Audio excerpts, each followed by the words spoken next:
ਸ਼ਬਦ ਵਿਚਾਰ। ਅੱਜ ਦੇ ਅੰਮ੍ਰਿਤਮਈ ਬਚਨਾਂ ਦਾ ਪਾਠ ਭਾਈ ਸਾਹਿਬ ਜੀ ਪਾਸੋਂ ਸਰਵਨ ਕੀਤਾ।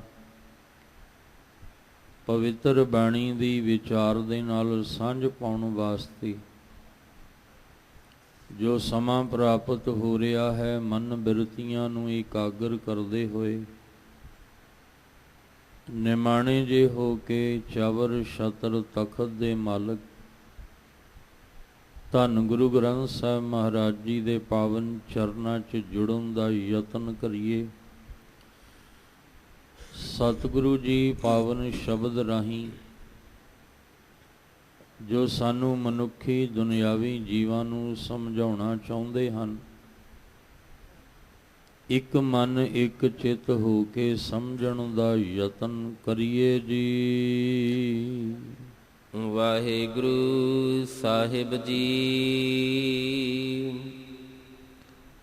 ਮਾਝ ਮਹੱਲਾ ਚੌਥਾ।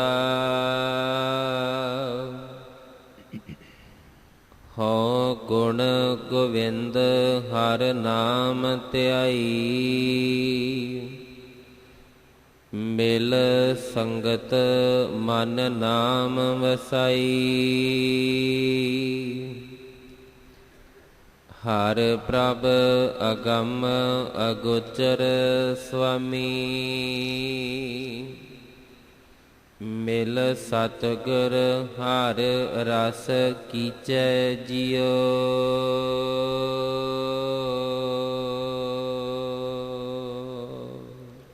ਆਪ ਜੀ ਰੋਜ਼ਾਨਾ ਇਸ ਅਸਥਾਨ ਤੋਂ ਅੰਮ੍ਰਿਤਮਈ ਬਾਣੀ ਦੀ ਲੜੀਵਾਰ ਸ਼ਬਦ ਵਿਚਾਰ ਦਾ ਲਾਹਾ ਪ੍ਰਾਪਤ ਕਰਦੇ ਆ ਰਹੇ ਹੋ। ਧੰਨ ਧੰਨ ਗੁਰੂ ਰਾਮਦਾਸ ਪਾਤਸ਼ਾਹ ਜੀ ਵੱਲੋਂ ਉਚਾਰਨ ਕੀਤਾ ਹੋਇਆ ਪਾਵਨ ਸ਼ਬਦ ਮਾਝ ਰਾਗ ਵਿੱਚ, ਜੋ ਗੁਰੂ ਗ੍ਰੰਥ ਸਾਹਿਬ ਮਹਾਰਾਜ ਜੀ ਦੀ ਪਵਿੱਤਰ ਬਾਣੀ ਪਾਵਨ ਅੰਗ 95 ਉੱਪਰ ਸੁਭਾਏਮਾਨ ਹੈ। ਗੁਰੂ ਰਾਮਦਾਸ ਮਹਾਰਾਜ ਪਾਤਸ਼ਾਹ ਜੀ ਪਾਵਨ ਸ਼ਬਦ ਵਿੱਚ ਆਪਣੀ ਭਾਵਨਾ ਨੂੰ ਪ੍ਰਗਟ ਕਰਦਿਆਂ ਹੋਇਆਂ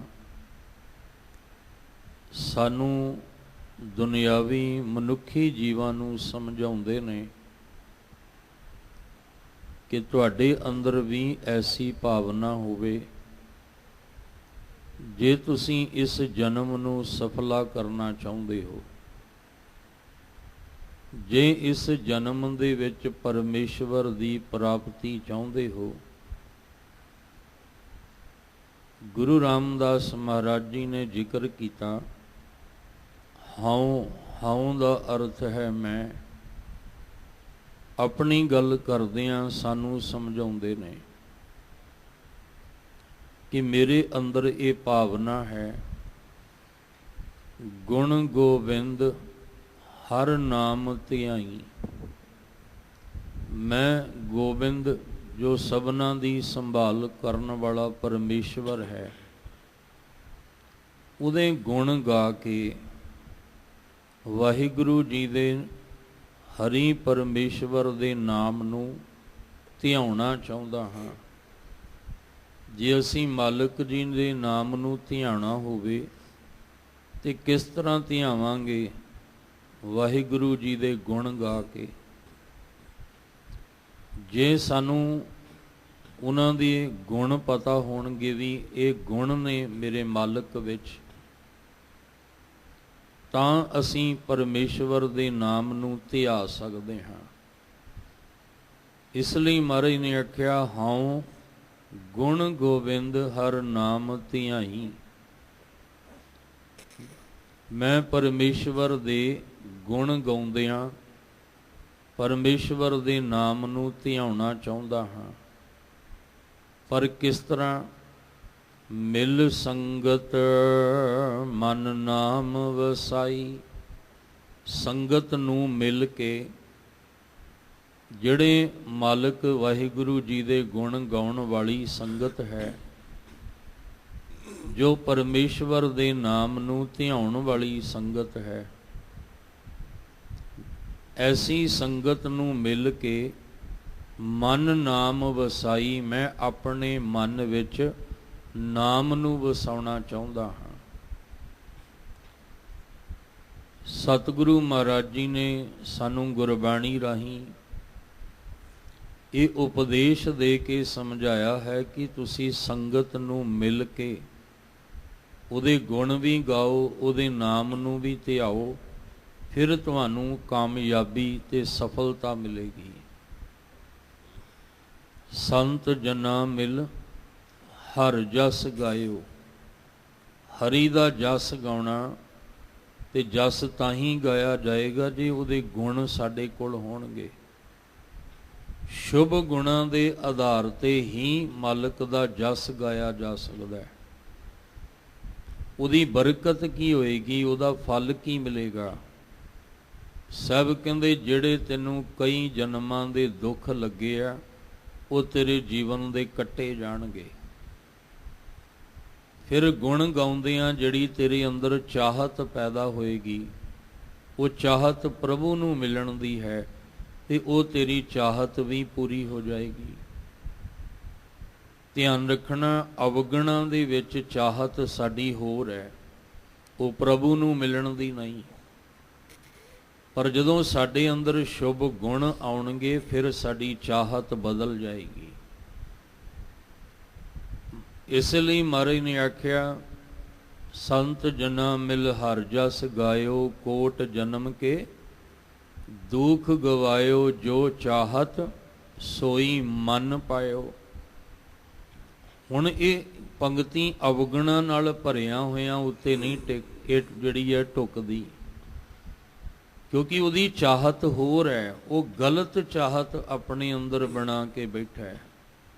ਕਾਮ ਦੇ ਵਸ ਹੋ ਕੇ, ਕ੍ਰੋਧ ਦੇ ਵਸ ਹੋ ਕੇ, ਲੋਭ ਮੋਹ ਦੇ ਹੰਕਾਰ ਦੇ ਵਸ ਹੋ ਕੇ ਜਿਹੜੀ ਚਾਹਤ ਉਹਦੇ ਅੰਦਰ ਬਣੀ ਹੈ, ਇਹ ਉਹਦੀ ਗੱਲ ਮਹਾਰਾਜ ਨਹੀਂ ਕਰਦੇ।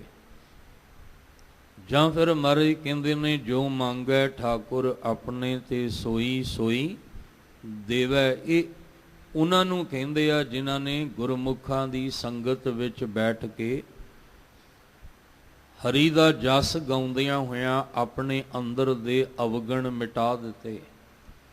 ਸ਼ੁਭ ਗੁਣ ਜਿਨ੍ਹਾਂ ਨੇ ਗ੍ਰਹਿਣ ਕੀਤੇ ਆ, ਉਹਨਾਂ ਦੀ ਸੋਚ ਚੰਗੀ ਹੈ, ਉਹਨਾਂ ਦੀ ਚਾਹਤ ਚੰਗੀ ਹੈ, ਉਹਨਾਂ ਦੀ ਭਾਵਨਾ ਚੰਗੀ ਹੈ।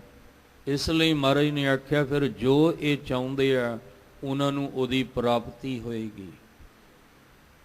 ਸਤਿਗੁਰੂ ਮਹਾਰਾਜ ਜੀ ਕਹਿੰਦੇ, ਕੋਟ ਜਨਮ ਦੇ ਦੁੱਖ ਵੀ ਮੁੱਕ ਜਾਣਗੇ, ਫਿਰ ਜੋ ਤੂੰ ਚਾਹੁੰਦਾ ਉਹ ਤੈਨੂੰ ਪ੍ਰਾਪਤ ਵੀ ਹੋ ਜਾਏਗਾ। ਇਸ ਲਈ ਗੁਰੂ ਰਾਮਦਾਸ ਮਹਾਰਾਜ ਕਹਿੰਦੇ, ਮਿਲ ਸੰਗਤ ਮਨ ਨਾਮ ਵਸਾਈ। ਮੈਂ ਸੰਗਤ ਨੂੰ ਮਿਲ ਕੇ ਨਾਮ, ਪਰਮੇਸ਼ਵਰ ਦਾ ਸੱਚਾ ਨਾਮ ਆਪਣੇ ਮਨ ਦੇ ਵਿੱਚ ਵਸਾਉਣਾ ਚਾਹੁੰਦਾ ਹਾਂ। ਹਰ ਪ੍ਰਭ ਅਗਮ ਅਗੋਚਰ ਸੁਆਮੀ। ਉਹ ਹਰੀ ਜਿਹਦੇ ਗੁਣ ਗਾਉਣੇ ਨੇ, ਉਹ ਹਰੀ ਜਿਹਦੇ ਨਾਮ ਨੂੰ ਧਿਆਉਣਾ ਹੈ, ਉਹ ਹਰੀ ਜਿਹਦੇ ਨਾਮ ਨੂੰ ਆਪਣੇ ਮਨ ਦੇ ਵਿੱਚ ਵਸਾਉਣਾ ਹੈ। ਉਹਦੇ ਵਿੱਚ ਕੀ ਗੁਣ ਨੇ? ਕਹਿੰਦੇ ਉਹ ਅਗੰਮ ਹੈ, ਅਗਾਂਹ ਤੋਂ ਵੀ ਅਗਾਂਹ, ਅਗੋਚਰ, ਜਿੱਥੇ ਤੱਕ ਸਾਡੇ ਗਿਆਨ ਇੰਦਰੇ ਪਹੁੰਚ ਨਹੀਂ ਸਕਦੇ। ਅਗਰ ਅਸੀਂ ਬਾਹਰੀ ਗਿਆਨ ਦੀ ਗੱਲ ਕਰਾਂਗੇ ਜਾਂ ਵਿਗਿਆਨ ਦੀ ਗੱਲ ਕਰਾਂਗੇ, ਤੇ ਸਾਡੇ ਇੰਦਰੀਆਂ ਨੇ ਬਹੁਤ ਗਿਆਨ ਇਕੱਠਾ ਕਰ ਲਿਆ, ਔਰ ਰੋਜ਼ ਸਰਚ ਹੋ ਰਿਹਾ ਹੈ ਕਿ ਸਾਡੇ ਬਾਹਰੀ ਗਿਆਨ ਵਿੱਚ ਵਾਧਾ ਹੋ ਸਕੇ, ਵਿਗਿਆਨ ਵਿੱਚ ਵਾਧਾ ਹੋ ਸਕੇ। ਰੋਜ਼ ਸਰਚ ਕੀਤਾ ਜਾ ਰਿਹਾ ਹੈ, ਰੋਜ਼ ਮਿਹਨਤ ਇਸ ਪਾਸੇ ਕੀਤੀ ਜਾ ਰਹੀ ਹੈ ਕਿ ਵਿਗਿਆਨ ਵਿੱਚ, ਗਿਆਨ ਵਿੱਚ ਹੋਰ ਵਾਧਾ ਕੀਤਾ ਜਾਏ, ਔਰ ਹੋ ਵੀ ਰਿਹਾ ਹੈ। ਪਰ ਜਿਹੜਾ ਬ੍ਰਹਮ ਗਿਆਨ ਹੈ, ਬ੍ਰਹਮ ਤੱਕ ਪਹੁੰਚਣ ਵਾਲਾ ਗਿਆਨ, ਉੱਥੇ ਤੱਕ ਸਾਡੇ ਗਿਆਨ ਇੰਦਰੇ ਪਹੁੰਚ ਨਹੀਂ ਸਕਦੇ। ਇਸ ਲਈ ਉਹ ਪਰਮੇਸ਼ਵਰ ਪ੍ਰਭੂ ਅਗੰਮ ਅਗਾਹਾਂ ਤੋਂ ਵੀ ਅਗਾਹਾਂ ਹੈ, ਜਿਹਦਾ ਕੋਈ ਅਖੀਰ ਨਹੀਂ ਹੈ।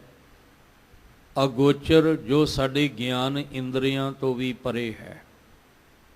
ਅਸੀਂ ਜਿੰਨਾ ਗਿਆਨ ਰੱਖ ਕੇ ਉਸ ਮਾਲਕ ਨੂੰ ਗਾਵਾਂਗੇ, ਉਨਾ ਹੀ ਉਹ ਥੋੜ੍ਹਾ ਹੋਏਗਾ। ਬਾਅਦ ਵਿੱਚ ਲੱਗੇਗਾ ਵੀ ਨਹੀਂ, ਹਜੇ ਤੇ ਮੈਂ ਕੁਛ ਵੀ ਨਹੀਂ ਗਾਇਆ। ਬ੍ਰਹਮ ਦਾ ਗਿਆਨ ਰੱਖ ਕੇ ਅਸੀਂ ਇਹ ਬਾਅਦ ਵਿੱਚ ਸੋਚਾਂਗੇ ਵੀ ਇਹ ਗਿਆਨ ਤਾਂ ਹਜੇ ਕੁਛ ਵੀ ਨਹੀਂ ਹੈ। ਬਹੁਤਾ ਕਹੀਏ ਬਹੁਤਾ ਹੋਏ। ਅਸੀਂ ਆਪਣੇ ਵੱਲੋਂ ਬਹੁਤਾ ਉਹਦੇ ਬਾਰੇ ਆਖਿਆ, ਪਰ ਨਹੀਂ, ਬਾਅਦ ਵਿੱਚ ਪਤਾ ਲੱਗਾ ਵੀ ਇਹਦੇ ਨਾਲੋਂ ਕਈ ਗੁਣਾ ਹਜੇ ਉਹ ਪਰੇ ਹੈ। ਸਾਡੇ ਇੱਕ ਵਾਰ ਕਥਨ ਨਹੀਂ, ਕਰੋੜਾਂ ਵਾਰ ਕਥਨ ਕਰਨ ਦੇ ਨਾਲ ਵੀ ਉਹਦਾ ਕੋਈ ਅਖੀਰ ਨਹੀਂ ਹੈ। ਕਥਨ ਕਥੀ ਨ ਆਵੈ ਤੋਟ, ਕਥ ਕਥ ਕਥੀ ਕੋਟੀ, ਕੋਟ ਕੋਟ, ਕਰੋੜਾਂ ਕਰੋੜਾਂ ਕਰੋੜਾਂ ਵਾਰ ਵੀ ਉਹਨਾਂ ਦੇ ਗੁਣ ਕਥਨ ਕਰੀ ਜਾਈਏ ਤਾਂ ਵੀ ਕੋਈ ਤੋਟ ਨਹੀਂ ਹੈ।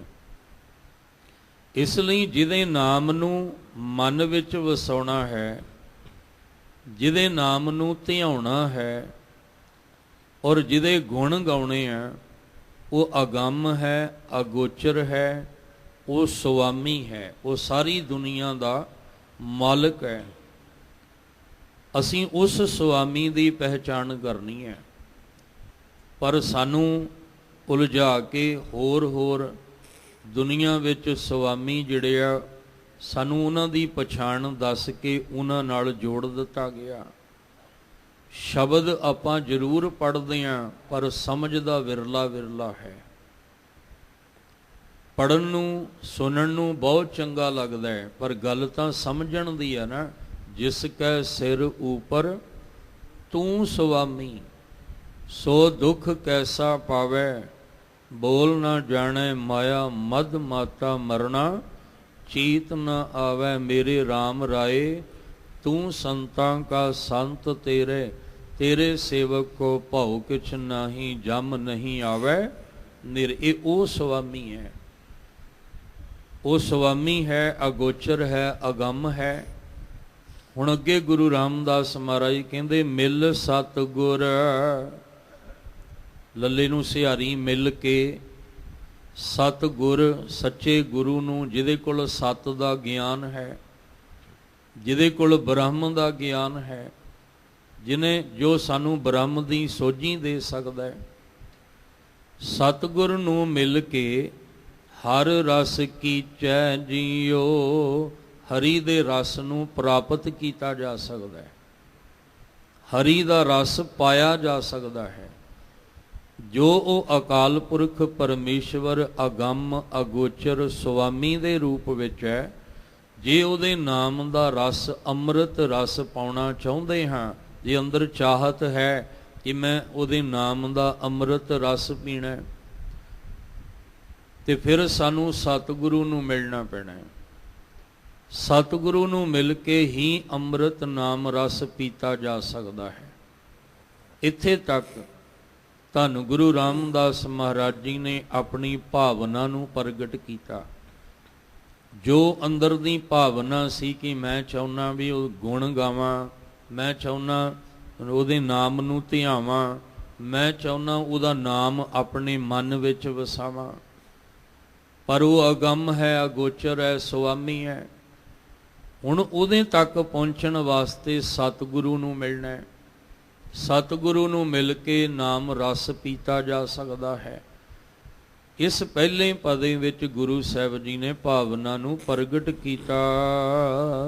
ਧੰਨ ਧੰਨ ਹਰ ਜਨ, ਜਿਨ ਹਰ ਪ੍ਰਭ ਜਾਤਾ, ਜਾਏ ਪੁੱਛਾਂ ਜਨ ਹਰ ਕੀ ਬਾਤਾ, ਪਾਵ ਮਲੋਵਾ ਮਲ ਮਲ ਤੁਆ, ਮਿਲ ਹਰ ਜਨ ਹਰ ਰਸ ਪੀਚੈ ਜਿਉ। ਹੁਣ ਜਿਹੜਾ ਅੰਮ੍ਰਿਤ ਨਾਮ ਰਸ ਹੈ ਉਹ ਸਤਿਗੁਰੂ ਨੂੰ ਮਿਲ ਕੇ ਪੀਤਾ ਜਾਣਾ ਹੈ। ਅਗਲੇ ਦੂਸਰੇ ਪਦੇ ਵਿੱਚ ਮਹਾਰਾਜ ਕਹਿੰਦੇ ਜਿਨ੍ਹਾਂ ਨੇ ਇਹ ਨਾਮ ਰਸ ਪੀਤਾ, ਜਿਨ੍ਹਾਂ ਨੇ ਹਰ ਪ੍ਰਭੂ ਨੂੰ ਜਾਣ ਲਿਆ, ਫਿਰ ਉਹਨਾਂ ਦੀ ਗੱਲ ਕਰਦੇ ਆ ਵੀ ਧੰਨ ਧੰਨ ਹਰ ਜਨ, ਹਰੀ ਦੇ ਜਿਹੜੇ ਜਨ ਨੇ, ਜਿਹੜੇ ਹਰੀ ਦੇ ਸੇਵਕ ਨੇ, ਉਹ ਧੰਨਤਾ ਦੇ ਯੋਗ ਨੇ। ਉਹਨਾਂ ਤੋਂ ਮੈਂ ਸਦਕੇ ਜਾਵਾਂ ਜਿਨ ਹਰ ਪ੍ਰਭ ਜਾਤਾ, ਜਿਨ੍ਹਾਂ ਨੇ ਹਰੀ ਪ੍ਰਭੂ ਨੂੰ ਜਾਣ ਲਿਆ, ਹਰੀ ਪ੍ਰਭੂ ਨੂੰ ਸਮਝ ਲਿਆ। ਧੰਨ ਨੇ, ਉਹਨਾਂ ਦਾ ਜੀਵਨ ਧੰਨ ਹੈ, ਮੁਬਾਰਕ ਹੈ ਉਹਨਾਂ ਨੂੰ।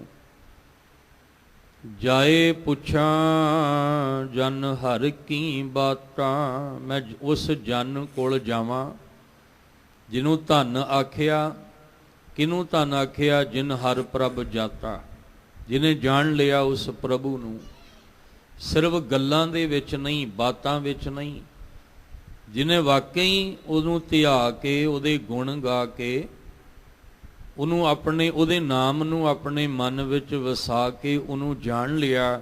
ਮਹਾਰਾਜ ਕਹਿੰਦੇ ਮੈਂ ਉਸ ਗੁਰਮੁਖ ਜਨ ਕੋਲ ਜਾਵਾਂ, ਉਸ ਹਰੀ ਦੇ ਸੇਵਕ ਕੋਲ ਜਾਵਾਂ ਤੇ ਜਾ ਕੇ ਪੁੱਛਾਂ, ਹਰੀ ਦੀਆਂ ਬਾਤਾਂ ਉਹਨੂੰ ਪੁੱਛਾਂ ਵੀ ਤੂੰ ਪ੍ਰਭੂ ਨੂੰ ਜਾਣਿਆ ਹੈ ਤੇ ਮੈਨੂੰ ਉਹਦੀਆਂ ਬਾਤਾਂ ਦੱਸ, ਉਹਦੀਆਂ ਗੱਲਾਂ ਸੁਣਾ, ਤੂੰ ਮੈਨੂੰ ਮੇਰੇ ਪਿਆਰੇ ਦੀਆਂ ਮੈਨੂੰ ਗੱਲਾਂ ਸੁਣਾ, ਕਿਉਂਕਿ ਤੂੰ ਜਾਣਿਆ ਤੇ ਤੂੰ ਬਾਖੂਬੀ ਦੱਸ ਸਕਦਾ ਹੈ। ਧਿਆਨ ਰੱਖਿਓ, ਜਿਨ੍ਹਾਂ ਨੇ ਜਾਣਿਆ ਹੈ ਉਹ ਬਾਖੂਬੀ ਦੱਸ ਸਕਦੇ ਆ, ਜਿਨ੍ਹਾਂ ਨੇ ਨਹੀਂ ਜਾਣਿਆ ਉਹ ਫਿਰ ਬਿਆਨ ਨਹੀਂ ਕਰ ਸਕਦੇ। ਕਈ ਵਾਰ ਕਿਸੇ ਇਤਿਹਾਸਕ ਅਸਥਾਨ ਦਾ ਜਦੋਂ ਜ਼ਿਕਰ ਕੀਤਾ ਜਾਏ ਜਾਂ ਜਿੱਥੇ ਕੋਈ ਸ਼ਹਾਦਤ ਹੋਈ ਹੈ ਉਸ ਥਾਂ ਦਾ ਜ਼ਿਕਰ ਕੀਤਾ ਜਾਏ, ਤੇ ਜੇ ਤੁਹਾਡੇ ਵਿੱਚੋਂ ਉਸ ਇਤਿਹਾਸਕ ਅਸਥਾਨ ਦਾ ਕਿਸੇ ਨੇ ਦੀਦਾਰ ਕੀਤਾ ਹੋਵੇ ਤੇ ਉਹ ਸੁਣਨ ਵਿੱਚ ਹੋਰ ਰਸ ਭਰਦਾ ਹੈ। ਤੁਹਾਡੇ ਸਾਹਮਣੇ ਉਹ ਸਾਰਾ ਸੀਨ ਚੱਲਣ ਲੱਗ ਜਾਂਦਾ ਹੈ ਵੀ ਜਿਹਦੀ ਗੱਲ ਕੀਤੀ ਜਾ ਰਹੀ ਹੈ, ਜਿਹਦੀ ਬਾਤ ਸੁਣਾਈ ਜਾ ਰਹੀ ਹੈ, ਉਹ ਸਾਰਾ ਦ੍ਰਿਸ਼ ਤੁਹਾਡੇ ਸਾਹਮਣੇ ਆ ਜਾਂਦਾ ਹੈ। ਪਰ ਜਿਹਨੇ ਉਹਦਾ ਦੀਦਾਰ ਨਾ ਕੀਤਾ ਹੋਵੇ ਉਸ ਥਾਂ ਦਾ, ਇਤਿਹਾਸਕ ਥਾਂ ਦਾ, ਉਹ ਸੁਣ ਰਿਹਾ ਹੈ ਪਰ ਉਹਦੇ ਅੱਗੇ ਤਸਵੀਰ ਨਹੀਂ ਬਣੇਗੀ, ਉਹਦੇ ਅੱਗੇ ਉਹ ਦ੍ਰਿਸ਼ ਨਹੀਂ ਬਣੇਗਾ। ਕਿਉਂ ਨਹੀਂ ਬਣੇਗਾ? ਕਿਉਂਕਿ ਉਹਨੇ ਵੇਖਿਆ ਹੀ ਨਹੀਂ। ਉਹ ਕੇਵਲ ਸੁਣ ਰਿਹਾ ਹੈ ਪਰ ਉਹਨੇ ਦੇਖਿਆ ਨਹੀਂ, ਇਸ ਲਈ ਉਹ ਤਸਵੀਰ, ਉਹ ਦ੍ਰਿਸ਼ ਬਣੇਗਾ ਹੀ ਨਹੀਂ। ਪਰ ਜਿਹਨੇ ਦੀਦਾਰ ਕੀਤੇ ਆ, ਜਿਹਨੇ ਜਾਣਿਆ ਹੈ, ਉਹ ਜਦੋਂ ਬਾਤ ਕਰੇਗਾ ਤੇ ਉਹਦੇ ਸਾਹਮਣੇ ਉਹ ਪੂਰੇ ਦਾ ਪੂਰਾ ਉਹਦਾ ਹੁਲੀਆ, ਉਹਦਾ ਦ੍ਰਿਸ਼ ਆ ਜਾਏਗਾ। ਤੇ ਜਦੋਂ ਉਹ ਦ੍ਰਿਸ਼ ਸਾਹਮਣੇ ਰੱਖ ਕੇ ਬਾਤ ਸੁਣਾਏਗਾ, ਉਹਦਾ ਰਾਸੀ ਵੱਖਰਾ ਹੈ, ਉਹਦਾ ਰਾਸੀ ਹੀ ਜਿਹੜਾ ਉਹ ਵੱਖਰਾ ਹੋਏਗਾ। ਇਸ ਲਈ ਮਹਾਰਾਜ ਕਹਿੰਦੇ ਮੈਂ ਉਹਨੂੰ ਪੁੱਛਣਾ ਜਿਨ ਹਰ ਪ੍ਰਭ ਜਾਤਾ, ਜਿਹਨੇ ਵਾਕਈ ਹਰੀ ਪ੍ਰਭੂ ਨੂੰ ਜਾਣ ਲਿਆ। ਪਰ ਧਿਆਨ ਰੱਖਿਓ, ਐਸੇ ਵਿਰਲੇ ਹੀ ਸੰਸਾਰ ਵਿੱਚ ਮਿਲਣਗੇ। ਬਾਤਾਂ ਵਿੱਚ, ਗੱਲਾਂ ਵਿੱਚ ਹਰੀ ਨੂੰ ਜਾਣਨ ਵਾਲਿਆਂ ਦੀ ਭੀੜ ਲੱਗੀ ਪਈ ਹੈ ਦੁਨੀਆ 'ਚ। ਥਾਂ ਥਾਂ ਤੇ ਹਰ ਸ਼ਹਿਰ, ਹਰ ਕਸਬੇ, ਹਰ ਪਿੰਡ, ਹਰ ਗਲੀ, ਹਰ ਨਗਰ, ਹਰ ਦੇਸ਼ ਵਿੱਚ ਵੀ ਤੁਹਾਨੂੰ ਐਸੇ ਲੋਕ ਮਿਲ ਜਾਣਗੇ ਜਿਹੜੇ ਕਹਿੰਦੇ ਆ ਅਸੀਂ ਹਰੀ ਪ੍ਰਭੂ ਨੂੰ ਜਾਣ ਲਿਆ। ਪਰ ਉਹ ਸਿਰਫ ਗੱਲਾਂ ਗੱਲਾਂ ਵਿੱਚ ਹੀ ਜਾਣਨ ਵਾਲੇ ਤੁਹਾਨੂੰ ਗੱਲਾਂ ਗੱਲਾਂ ਵਿੱਚ ਹੀ ਜਣਾ ਦੇਣਗੇ। ਜਿਨ੍ਹਾਂ ਨੇ ਰਾਤ ਇਤਿਹਾਸ ਸੁਣਿਆ ਜਾਂ ਰੋਜ਼ ਸੁਣ ਰਹੇ ਨੇ, ਲਗਾਤਾਰ 3 ਦਿਨ ਤੋਂ ਉਹ ਵਿਚਾਰ ਚੱਲ ਰਹੀ ਹੈ। ਗੁਰੂ ਸਾਹਿਬ ਨੇ ਸ਼ਬਦ ਵੀ ਉਚਾਰ ਕੇ ਉਸ ਜਿਹਨੇ ਆਖਿਆ ਮੈਂ 3 ਲੋਕਾਂ ਦਾ ਗਿਆਤਾ ਹਾਂ, ਮੈਂ ਤ੍ਰਿਲੋਕੀ ਹਾਂ, ਮੈਨੂੰ 3 ਲੋਕਾਂ ਦੀ ਸੋਝੀ ਆ ਗਈ ਹੈ। ਤੇ ਮਹਾਰਾਜ ਕਹਿੰਦੇ ਜੇ 3 ਲੋਕਾਂ ਦੀ ਸੋਝੀ ਆ ਗਈ ਤੇ ਫਿਰ ਉਹਦੇ ਦੀਦਾਰ ਕਰ, ਤੂੰ ਅੱਖਾਂ ਮੀਟ ਕੇ ਧਿਆਨ ਕਿਸੇ ਹੋਰ ਦਾ ਧਰੀ ਬੈਠਾ। ਤੇ ਜੇ ਤੈਨੂੰ 3 ਲੋਕਾਂ ਦਾ ਚਾਨਣ ਹੋ ਗਿਆ, ਤੇਰੇ ਪਿੱਛੇ ਹੀ ਪਈ ਹੋਈ ਚੀਜ਼ ਤੈਨੂੰ ਨਜ਼ਰ ਨਹੀਂ ਆਉਂਦੀ ਤੇ ਗੱਲਾਂ ਤੂੰ 3 ਲੋਕਾਂ ਦੀਆਂ ਕਰਦਾ, 3 ਭਵਨਾਂ ਦੀਆਂ ਤੂੰ ਗੱਲਾਂ ਕਰ ਰਿਹਾ, ਪਰ ਤੈਨੂੰ ਆਪਣੇ ਆਪੇ ਦੀ ਤਾਂ ਹਜੇ ਸੋਝੀ ਨਹੀਂ ਆਈ। ਹਜੇ ਆਪਣਾ ਆਪਾ ਤੇ ਤੂੰ ਜਣਾਇਆ ਨਹੀਂ ਕਿ ਮੈਂ ਕੌਣ ਹਾਂ, ਮੈਂ ਕੀ ਹਾਂ, ਮੈਂ ਕੀ ਕਰਦਾ ਪਿਆ, ਮੈਂ ਕਰਨ ਕੀ ਆਇਆ। ਅਜੇ ਆਪਣੀ ਤੈਨੂੰ ਸੋਝੀ ਨਹੀਂ ਆਈ ਤੇ ਤੂੰ ਗੱਲਾਂ ਕਰਦਾ ਹੈ ਰੱਬ ਨੂੰ ਜਾਣਨ ਦੀਆਂ। ਬਾਬਾ ਫਰੀਦ ਸਾਹਿਬ ਨੇ ਕਿਹਾ ਸੀ ਵੀ ਰੱਬ ਨੂੰ ਜਾਣਨ ਲਈ ਪਹਿਲਾਂ ਆਪਣੇ ਆਪ ਨੂੰ ਜਾਣਨਾ ਪੈਣਾ ਹੈ। ਜੇ ਅਸੀਂ ਆਪਣੇ ਆਪ ਨੂੰ ਜਾਣ ਲਾਂਗੇ, ਆਪਣੇ ਜੀਵ ਆਤਮਾ ਨੂੰ ਜਾਣ ਲਾਂਗੇ ਤੇ ਸਮਝ ਲੈਣਾ ਅਸੀਂ ਪ੍ਰਭੂ ਨੂੰ ਜਾਣ ਲਿਆ। ਪਰ ਅਸੀਂ ਕਹਿੰਦੇ ਆ ਵੀ ਪ੍ਰਭੂ ਨੂੰ ਪਹਿਲਾਂ ਜਾਣ ਲਈਏ, ਇਸ ਤਰ੍ਹਾਂ ਨਹੀਂ ਹੋਏਗਾ। ਪਹਿਲਾਂ ਸਾਨੂੰ ਆਪਣਾ ਆਪਾ ਸਮਝਣਾ ਪੈਣਾ ਹੈ। ਇਸ ਲਈ ਬਾਬਾ ਫਰੀਦ ਸਾਹਿਬ ਕਹਿੰਦੇ ਸੀ ਪਹਿਲਾਂ ਆਪਣੇ ਅੰਦਰ ਨੂੰ ਧੋ, ਆਪਣੇ ਅੰਦਰ ਨੂੰ ਸਵਾਰ। ਜੇ ਸ਼ੀਸ਼ੇ ਦੇ ਵਿੱਚ ਆਪਣਾ ਚਿੱਤਰ ਦੇਖਣਾ ਚਾਹੁੰਦੇ ਆ ਤਾਂ ਸ਼ੀਸ਼ੇ ਤੇ ਲੱਗੀ ਹੋਈ ਮਿੱਟੀ ਧੂੜ ਨੂੰ ਹਟਾਉਣਾ ਪੈਣਾ ਹੈ। ਜਦੋਂ ਅਸੀਂ ਸ਼ੀਸ਼ਾ ਸਾਫ਼ ਕਰਾਂਗੇ ਉਹ ਆਪੇ ਹੀ ਉਹਦੇ ਸਾਹਮਣੇ ਤਸਵੀਰ ਪ੍ਰਗਟ ਹੋ ਜਾਣੀ ਹੈ। ਤੇ ਜੇ ਉਹਦੇ ਉੱਤੇ ਅਸੀਂ ਪਰਦਾ ਪਾਇਆ ਹੋਇਆ ਜਾਂ ਉਹਦੇ ਤੇ ਧੂੜ ਮਿੱਟੀ ਜੰਮੀ ਪਈ ਹੈ, ਫਿਰ ਉਹਦੇ ਸਾਹਮਣੇ ਖਲੋ ਜਾਓ, ਤੁਹਾਨੂੰ ਉਹ ਕਦੇ ਚਿੱਤਰ ਨਹੀਂ ਦਿਖਾਏਗਾ। ਇਸ ਲਈ ਸਾਡੇ ਮਨ ਉੱਤੇ ਵਿਕਾਰਾਂ ਦੀ ਮਿੱਟੀ ਲੱਗੀ ਪਈ ਹੈ, ਧੂੜ ਜੰਮੀ ਪਈ ਹੈ, ਇਹਦੇ ਉੱਤੇ ਕੂੜ ਦਾ ਪਰਦਾ ਪਿਆ ਹੋਇਆ ਹੈ।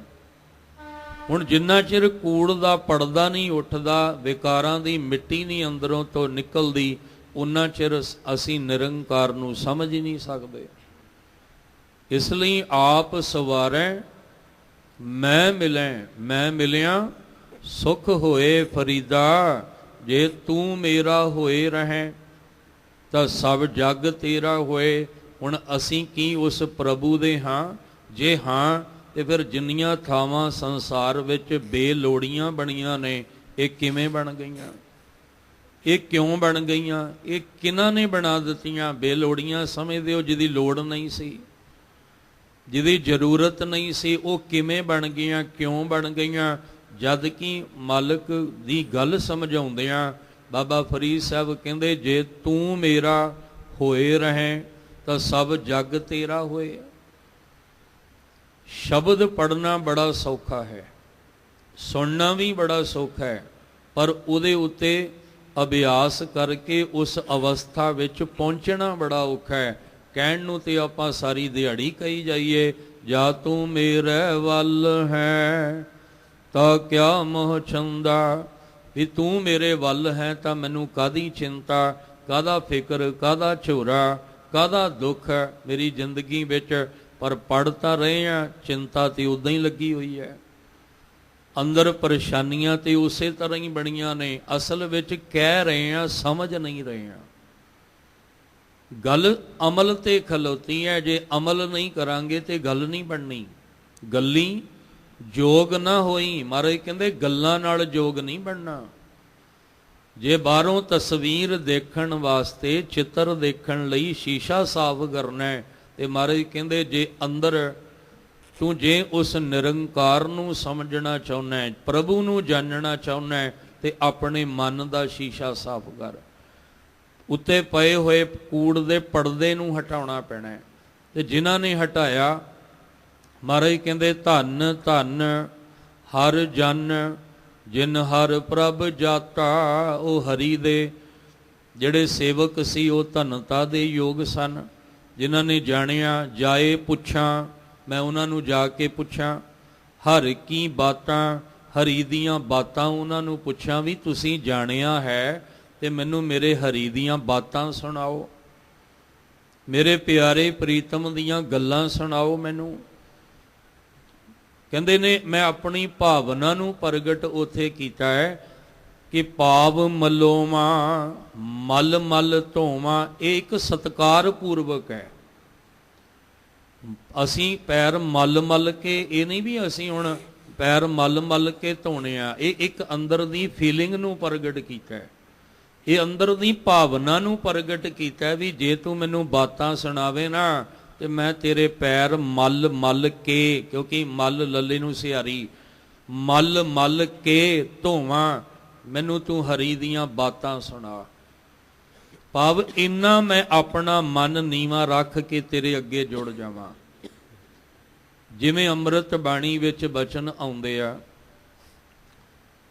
ਪਾਮ ਮਲੋਵਾਂ ਮਲ ਮਲ ਧੋਵਾਂ, ਇਹ ਮਨ ਤੈਂਕੂ ਦੇਸਾਂ। ਇਹ ਮਨ ਵੀ ਮੈਂ ਤੈਨੂੰ ਦੇਸਾਂ ਦੇ ਦਿਆਂ, ਤੇਰੇ ਪੈਰ ਵੀ ਮਲ ਮਲ ਮਲ ਕੇ ਮੈਂ ਧੋਵਾਂ। ਬਸ ਮੈਨੂੰ ਮੇਰੇ ਪਿਆਰੇ ਦੀ ਬਾਤ ਸੁਣਾ, ਮੈਨੂੰ ਉਹਦੀ ਦੱਸ ਪਾ ਕਿ ਉਹ ਪਿਆਰਾ ਹੈ ਕਿਵੇਂ ਦਾ, ਮੈਂ ਉਹਨੂੰ ਕਿਵੇਂ ਮਿਲ ਸਕਦਾ ਹਾਂ, ਉਹਨੂੰ ਮਿਲਣ ਦੀਆਂ ਜੁਗਤੀਆਂ ਦੱਸ। ਇਸ ਲਈ ਇੱਕ ਪਾਸੇ ਗੁਰੂ ਪਾਤਸ਼ਾਹ ਜੀ ਕਹਿੰਦੇ ਆ, ਕੇਸਾਂ ਕਾ ਕਰ ਚਵਰ ਟੁਲਾਵਾਂ। ਹੁਣ ਕੇਸ ਆਪਣੇ ਜਿਹੜੇ ਨੇ, ਇਹਨਾਂ ਦਾ ਮੈਂ ਚਵਰ ਬਣਾ ਕੇ ਉਹਦੇ ਉੱਤੇ ਢੁਲਾਵਾਂ। ਹਾਲਾਂਕਿ ਅਸੀਂ ਇਹ ਨਹੀਂ ਵੀ ਕੇਸ ਉਤਾਰ ਕੇ, ਕੇਸਾਂ ਦੀ ਤੇ ਬੇਅਦਬੀ ਮਹਾਰਾਜ ਨੇ ਕਰਨ ਨੂੰ ਕਹੀ ਨਹੀਂ, ਨਾ ਅਸੀਂ ਕੇਸ ਉਤਾਰਨੇ ਆ ਤੇ ਨਾ ਕੇਸਾਂ ਦਾ ਚਵਰ। ਉਹ ਇੱਕ ਫੀਲਿੰਗ ਹੈ ਅੰਦਰ ਦੀ, ਉਹ ਅੰਦਰ ਦੀ ਇੱਕ ਭਾਵਨਾ ਹੈ ਕਿ ਮੈਂ ਇੰਨਾ ਮਨ ਨੀਵਾਂ ਕਰਕੇ ਤੇਰੇ ਅੱਗੇ ਜੁੜ ਜਾਵਾਂ ਕਿ ਮੈਂ ਕੇਸਾਂ ਦਾ ਭਾਵਨਾ ਵਿੱਚ ਹੀ ਕੇਸਾਂ ਦਾ ਚਵਰ ਬਣਾ ਕੇ ਤੈਨੂੰ ਢੁਲਾਵਾਂ। ਜੇ ਤੂੰ ਮੈਨੂੰ ਪਿਆਰੇ ਦੀਆਂ ਬਾਤਾਂ ਸੁਣਾ ਦੇਵੇਂਗਾ, ਜੇ ਤੂੰ ਮੈਨੂੰ ਮੇਰੇ ਪ੍ਰੀਤਮ ਦੀਆਂ ਬਾਤਾਂ ਸੁਣਾਵੇਂ। ਦੇਖੋ, ਗੁਰੂ ਰਾਮਦਾਸ ਜੀ ਦੇ ਇਤਿਹਾਸ ਵਿੱਚ ਆਪਾਂ ਪੜ੍ਹਦੇ ਹਾਂ, ਜਦੋਂ ਲਾਹੌਰ ਗਏ, ਭਾਵਨਾ ਤੇ ਅੰਦਰ ਰੱਖੋ ਨਾ, ਬਖਸ਼ਿਸ਼ ਮਾਲਕ ਨੇ ਆਪੇ ਕਿਰਪਾ ਕਰਨੀ। ਜੇ ਭਾਵਨਾ ਹੀ ਨਹੀਂ ਬਣਾਵਾਂਗੇ ਤੇ ਬਖਸ਼ਿਸ਼ ਕਿਵੇਂ ਹੋਏਗੀ? ਅੰਦਰ ਉਹ ਭਾਵਨਾ ਰੱਖਣੀ ਪੈਣੀ ਹੈ ਨਾ, ਭਾਵਨਾ ਨੂੰ ਤੇ ਫਲ ਲੱਗਣਾ, ਭਾਵਨਾ ਨੂੰ ਹੀ ਫਲ ਲੱਗਣਾ ਹੈ। ਜੇ ਭਾਵਨਾ ਹੀ ਅੰਦਰ ਨਾ ਬਣਾਈ ਤੇ ਬਾਹਰੋਂ ਜਿੰਨੇ ਮਰਜ਼ੀ ਅਡੰਬਰ ਜਿਹੜੇ ਬਣਾ ਲਓ, ਫਲ ਨਹੀਂ ਲੱਗਣਾ।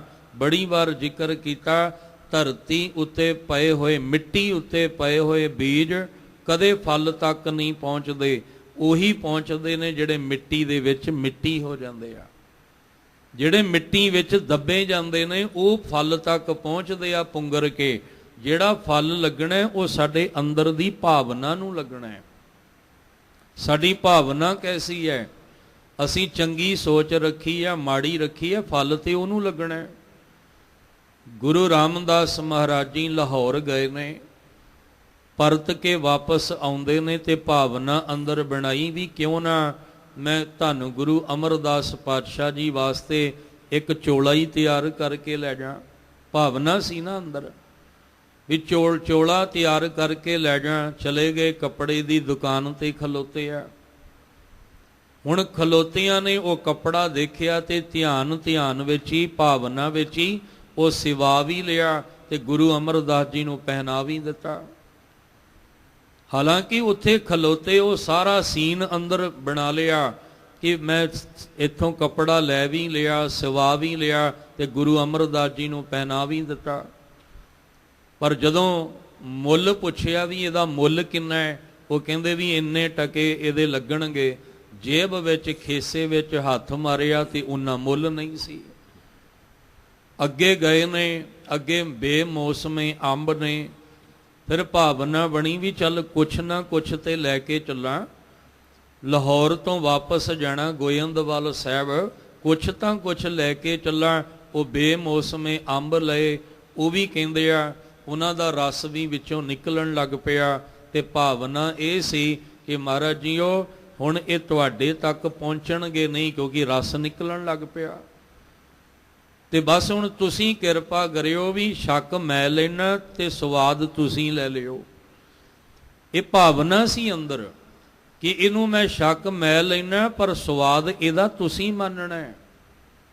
ਤੇ ਜਦੋਂ ਗੁਰੂ ਰਾਮਦਾਸ ਮਹਾਰਾਜ ਹਜੇ ਭਾਈ ਜੇਠਾ ਦੇ ਰੂਪ ਵਿੱਚ ਨੇ, ਗੁਰੂ ਰਾਮਦਾਸ ਜੀ ਦੇ ਰੂਪ 'ਚ ਨਹੀਂ, ਗੁਰੂ ਅਮਰਦਾਸ ਮਹਾਰਾਜ ਜੀ ਦੇ ਦਰ ਤੇ ਆਏ ਤੇ ਸਤਿਗੁਰੂ ਮਹਾਰਾਜ ਬੜੇ ਪ੍ਰਸੰਨ, ਚਿਹਰਾ ਖਿੜਿਆ ਗੁਰੂ ਸਾਹਿਬ ਦਾ। ਤੇ ਗੁਰੂ ਰਾਮਦਾਸ ਮਹਾਰਾਜ ਜੀ ਨੂੰ ਪੁੱਛਦੇ ਆ, ਭਾਈ ਜੇਠਾ ਜੀ ਲਾਹੌਰ ਜਾ ਕੇ ਆਏ ਹੋ ਤੇ ਲਾਹੌਰ ਜਾ ਕੇ ਸਾਡੇ ਵਾਸਤੇ ਕੀ ਲੈ ਕੇ ਆਏ ਹੋ? ਹੱਥ ਜੋੜ ਕੇ ਸਿਰ ਨੀਵਾਂ ਕਰਕੇ ਖਲੋ ਗਏ। ਕਹਿਣ ਲੱਗੇ ਪਰੇਸ਼ਾਨ ਨਾ ਹੋਵੋ, ਅਸੀਂ ਤੁਹਾਡਾ ਸਵਾਇਆ ਹੋਇਆ ਚੋਲਾ ਵੀ ਪਾ ਲਿਆ। ਉਹ ਭਾਵਨਾ ਸੀ ਨਾ, ਅਸੀਂ ਚੋਲਾ ਵੀ ਤੁਹਾਡਾ ਪਾ ਲਿਆ ਔਰ ਅਸੀਂ ਅੰਬ ਵੀ ਬੜੇ ਸਵਾਦ ਨਾਲ ਖਾਧੇ ਆ, ਬੜੇ ਮਿੱਠੇ, ਬੜਾ ਮਿੱਠਾ ਰਸ ਸੀ ਉਹਨਾਂ ਦਾ। ਇੱਕਦਮ ਗੁਰੂ ਸਾਹਿਬ ਮਹਾਰਾਜ ਜੀ ਹੈਰਾਨ ਹੋ ਗਏ। ਇਹ ਭਾਵਨਾ ਗੁਰੂ ਸਾਹਿਬ ਦੇ ਦਰ ਤੇ ਪ੍ਰਵਾਨ ਹੋ ਜਾਂਦੀ ਹੈ। ਇਹ ਭਾਵਨਾ ਨੂੰ ਬਿਆਨ ਕਰ ਰਹੇ ਆ ਕਿ ਮੇਰੀ ਐਸੀ ਭਾਵਨਾ ਹੈ कि जे कोई मैनू ऐसा मिल जाए तो मैं उस जन नू हरी दियां बातां पुछां, ते जे वो मैनू हरी दियां बातां सुणावे, पाव मलोवां मल मल धोवां, मैं उहदे पैर मल्लां, उहदे पैर मल मल के धोवां। मिल हर जन, हरी दे जन नू मिल के हर रस पीचै जीओ, मैं हरी दे नाम दा रस पीआं, ਉਹ ਮੈਨੂੰ ਪਿਆਵੇ ਤੇ ਮੈਂ ਹਰੀ ਦੇ ਨਾਮ ਦਾ ਰਸ ਪੀਆਂ। ਉਹਦੀਆਂ ਬਾਤਾਂ ਵਿੱਚੋਂ ਹੀ ਕਈ ਵਾਰ ਅਸੀਂ ਇਹ ਕਹਿ ਦਿੰਦੇ ਹਾਂ, ਕੋਈ ਸਾਨੂੰ ਪੁੱਛਦਾ ਨਾ ਖਾਣ ਪੀਣ ਵਾਲਾ ਪਦਾਰਥ ਵਾਸਤੇ, ਅਸੀਂ ਕਹਿੰਦੇ ਹਾਂ ਵੀ ਬਸ ਤੁਸੀਂ ਪੁੱਛ ਲਿਆ ਅਸੀਂ ਛਕ ਲਿਆ। ਉਹ ਭਾਵਨਾ ਹੀ ਹੈ ਨਾ। ਜੇ ਤੁਸੀਂ ਕਹਿ ਦਿੱਤਾ ਬਸ ਇੰਨਾ ਕਹਿਣਾ ਹੀ ਤੁਹਾਡਾ ਜਿਹੜਾ ਸੀ ਉਹ ਬਹੁਤ ਹੈ, ਤੁਸੀਂ ਕਹਿ ਦਿੱਤਾ ਤੇ ਅਸੀਂ ਛਕ ਲਿਆ। ਗੁਰੂ ਸਾਹਿਬ ਕਹਿੰਦੇ ਇਹ ਭਾਵਨਾ ਹੈ ਕਿ ਮਿਲ ਹਰ ਜਨ ਹਰੀ ਦੇ ਜਨ, ਉਹ ਹੋਣਾ ਹਰੀ ਦਾ ਜਨ ਚਾਹੀਦਾ ਹੈ। ਫਿਰ ਬੇਨਤੀ ਕਰਾਂ ਵੀ ਸੰਸਾਰ ਵਿੱਚ ਦਿਖਾਵੇ ਵਾਲੇ ਬਹੁਤ ਨੇ, ਪਾਖੰਡ ਵਾਲੇ ਬਹੁਤ ਨੇ, ਪਰ ਹਰੀ ਦੇ ਜਨ ਸੰਸਾਰ ਵਿੱਚ ਵਿਰਲੇ ਵਿਰਲੇ ਨੇ। ਚੰਦਨ ਇਸੇ ਲਈ ਹਰ ਥਾਂ ਤੇ ਨਹੀਂ ਹੁੰਦਾ। ਆਮ ਰੁੱਖ ਤੁਹਾਨੂੰ ਹਰ ਥਾਂ ਤੇ ਮਿਲ ਜਾਣਗੇ, ਪਰ ਚੰਦਨ ਤੁਹਾਨੂੰ ਕਿਸੇ ਖਾਸ ਖਾਸ ਥਾਵਾਂ ਉੱਤੇ ਮਿਲੇਗਾ, ਕਿਉਂਕਿ ਉਹਦੇ ਵਿੱਚ ਗੁਣ ਹੈ। ਉਹਦੇ ਵਿੱਚ ਉਹ ਗੁਣ ਹੈ ਜਿਹੜੇ ਆਮ ਰੁੱਖਾਂ ਦੇ ਵਿੱਚ ਨਹੀਂ ਹੈ। ਕੱਚ ਤੁਹਾਨੂੰ ਹਰ ਥਾਂ ਤੇ ਪਿਆ ਹੋਇਆ ਮਿਲ ਜਾਏਗਾ, ਪਰ ਹੀਰਾ ਤੁਹਾਨੂੰ ਕਿਤੇ ਕਿਤੇ ਮਿਲੇਗਾ, ਕਿਉਂਕਿ ਉਹਦੇ ਵਿੱਚ ਗੁਣ ਹੈ। ਇਸ ਲਈ ਆਡੰਬਰ ਰਚ ਕੇ, ਪਾਖੰਡ ਰਚ ਕੇ ਜਿਹੜੇ ਨੇ ਬੈਠੇ ਹੋਏ ਉਹ ਥਾਂ ਥਾਂ ਤੇ ਮਿਲ ਜਾਣਗੇ, ਪਰ ਜਿਹੜੇ ਵਾਕਈ ਕਮਾਈ ਤੇ ਨਾਮ ਦੇ ਅਭਿਆਸੀ ਹੈ ਇਹ ਤੁਹਾਨੂੰ ਵਿਰਲੇ ਵਿਰਲੇ ਮਿਲਣਗੇ।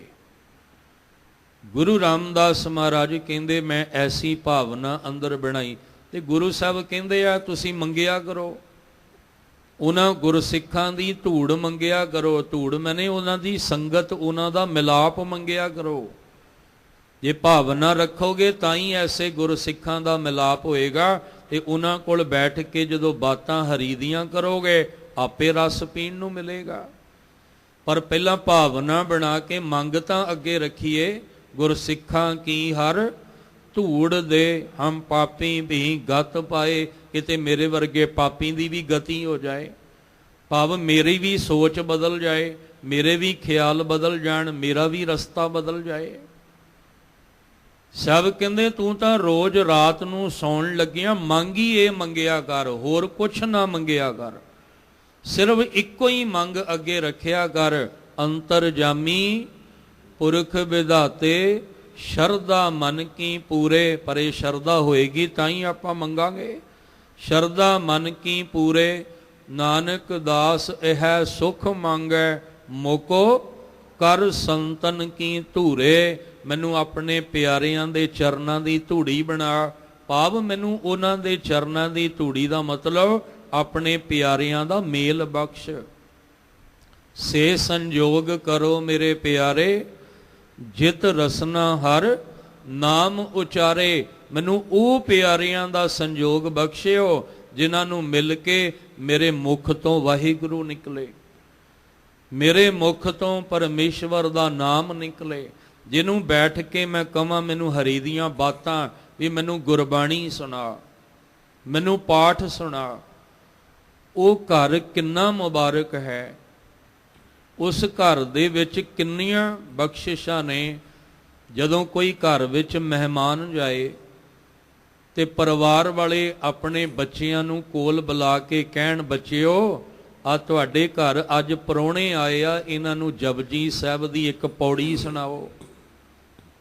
ਤੁਹਾਡੇ ਘਰ ਅੱਜ ਪ੍ਰਾਹੁਣੇ ਆਏ ਆ, ਇਹਨਾਂ ਨੂੰ ਮੂਲ ਮੰਤਰ ਦਾ ਪਾਠ ਸੁਣਾਓ।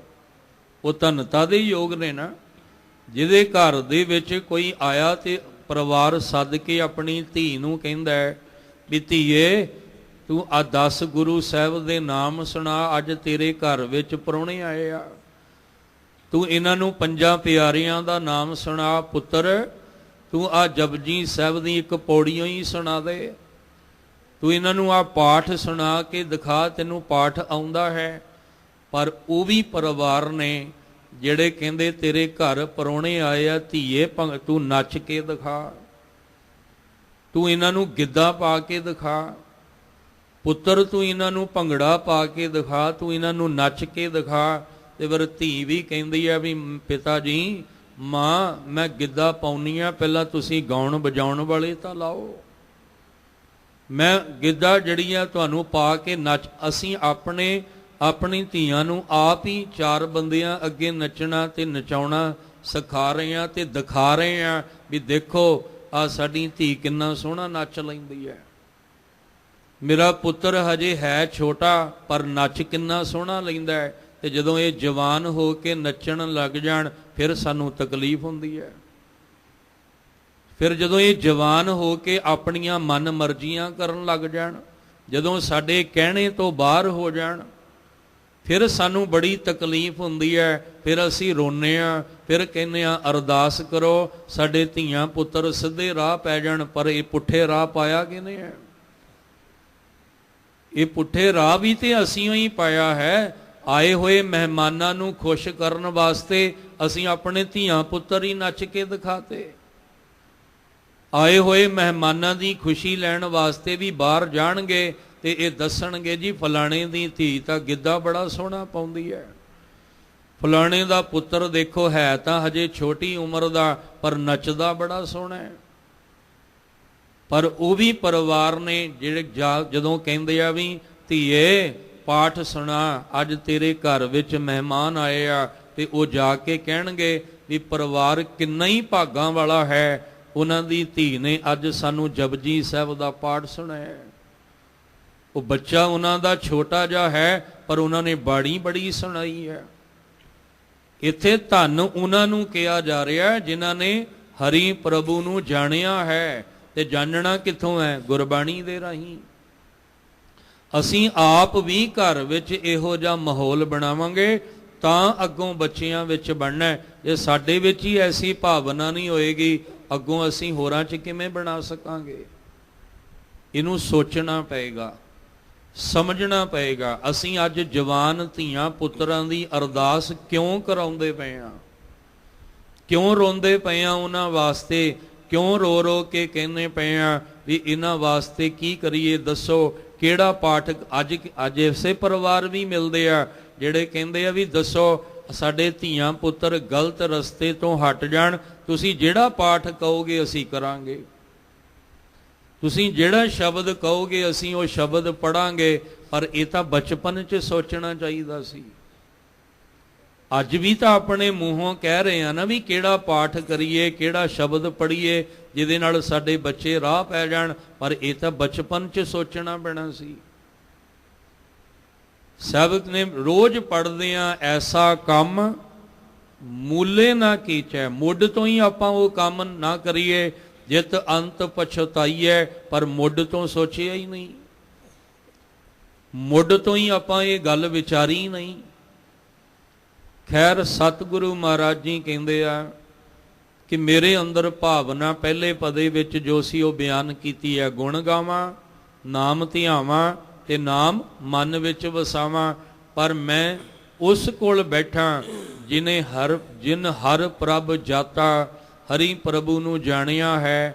ਮੈਂ ਉਸ ਜਨ ਨੂੰ ਜਾ ਕੇ ਹਰੀ ਕੀਆਂ ਬਾਤਾਂ ਪੁੱਛਾਂ ਤੇ ਜੇ ਉਹ ਮੈਨੂੰ ਪਿਆਰ ਨਾਲ ਸੁਣਾਵੇ, ਪਾਮ ਮਲੋਵਾਂ ਮਲ ਮਲ ਧੋਵਾਂ, ਤੇ ਮੈਂ ਉਹਦੇ ਪੈਰ ਪਲੋਸਾਂ ਮਲ ਮਲ ਕੇ ਧੋਵਾਂ। ਮਿਲ ਹਰ ਜਨ ਹਰ ਰਸ ਪੀਚੈ ਜੀਓ, ਤੇ ਹਰੀ ਦੇ ਜਨ ਨੂੰ ਮਿਲ ਕੇ ਮੈਂ ਹਰੀ ਦੇ ਨਾਮ ਦਾ ਰਸ ਪੀਆਂ। ਸਾਡੇ ਅੰਦਰ ਸੇਵਾ ਦੀ ਭਾਵਨਾ ਹੋਣੀ ਚਾਹੀਦੀ ਹੈ। ਜਿਹੜੇ ਹਰੀ ਦੇ ਜਨ ਸਾਨੂੰ ਨਾਮ ਦਾ ਰਸ ਪਿਆਉਂਦੇ ਆ ਉਹਨਾਂ ਦੀ ਕਦਰ ਕਰਿਆ ਕਰੋ। ਅਸੀਂ ਕਦਰ ਅੱਜ ਸਮਾਜ ਵਿੱਚ ਉਹਨਾਂ ਦੀ ਕਰਦੇ ਆ ਜਿਹੜੇ ਸਾਨੂੰ ਲੱਚਰ ਗਾ ਕੇ ਸੁਣਾਉਂਦੇ ਆ, ਜਿਹੜੇ ਲੱਚਰਤਾ ਨੂੰ ਪੈਦਾ ਕਰਦੇ ਆ, ਜਿਹੜੇ ਸਾਡੇ ਧੀਆਂ ਭੈਣਾਂ ਨੂੰ ਸਾਡੇ ਬਰਾਬਰ ਖੜਾ ਕੇ ਨਚਾਉਂਦੇ ਆ। ਅਸੀਂ ਉਹਨਾਂ ਦੀ ਕਦਰ ਜ਼ਿਆਦਾ ਕਰਨ ਲੱਗ ਪਏ ਆ, ਅਸੀਂ ਉਹਨਾਂ ਦਾ ਅਦਬ ਜ਼ਿਆਦਾ ਕਰਨ ਲੱਗ ਪਏ ਆ। ਤੇ ਜਿਹਨੇ ਸਾਨੂੰ ਰੱਬ ਨਾਲ ਜੋੜਨਾ ਸੀ ਉਹਨਾਂ ਦੀ ਦਿਨੋਂ ਦਿਨ ਕਦਰ ਘਟਾਉਂਦੇ ਜਾ ਰਹੇ ਆ।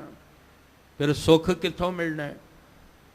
ਘਰਾਂ ਦੇ ਵਿੱਚ ਬਰਕਤ ਕਿੱਥੋਂ ਆਏਗੀ? ਘਰਾਂ ਦੇ ਕਲੇਸ਼ ਕਿਵੇਂ ਮੁੱਕਣਗੇ? ਸਾਡੇ ਤੇ ਜਨਮ ਮਰਨ ਦਾ ਦੁੱਖ ਨਹੀਂ ਮੁੱਕਦਾ ਪਿਆ, ਸਾਡੇ ਤੇ ਆਵਾਗਮਨ ਦਾ ਦੁੱਖ ਨਹੀਂ ਮੁੱਕਦਾ ਪਿਆ, ਅਸੀਂ ਤੇ ਹੋਰ ਦੁੱਖ ਲਾ ਕੇ ਬਹਿ ਗਏ, ਅਸੀਂ ਹੋਰ ਗਮ ਆਪਣੇ ਪੱਲੇ ਲਾ ਕੇ ਬਹਿ ਗਏ, ਹੋਰ ਕਲਾ ਕਲੇਸ਼ ਵਿੱਚ ਫਸ ਗਏ। ਅਸੀਂ ਤੇ ਅੰਦਰ ਦੇ ਝਗੜੇ ਮੁਕਾਉਣੇ ਸੀ, ਕਾਮ ਕ੍ਰੋਧ ਲੋਭ ਮੋਹ ਅਹੰਕਾਰ ਦੇ ਝਗੜੇ ਮੁਕਾਉਣੇ ਸੀ, ਅਸੀਂ ਹੋਰ ਝਗੜੇ, ਕਿਉਂਕਿ ਅਸੀਂ ਸੰਗਤ ਉਹਨਾਂ ਦੀ ਕਰ ਬੈਠੇ ਤੇ ਰੰਗਤ ਉਹਨਾਂ ਦੀ ਚੜ ਗਈ। ਜਦੋਂ ਉਹਨਾਂ ਦੀ ਰੰਗਤ ਚੜ ਗਈ ਫਿਰ ਕਲੇਸ਼ ਹੀ ਪੈਣਾ ਘਰ ਵਿੱਚ। ਗੁਰੂ ਸਾਹਿਬ ਮਹਾਰਾਜ ਜੀ ਕਿਰਪਾ ਕਰਨ।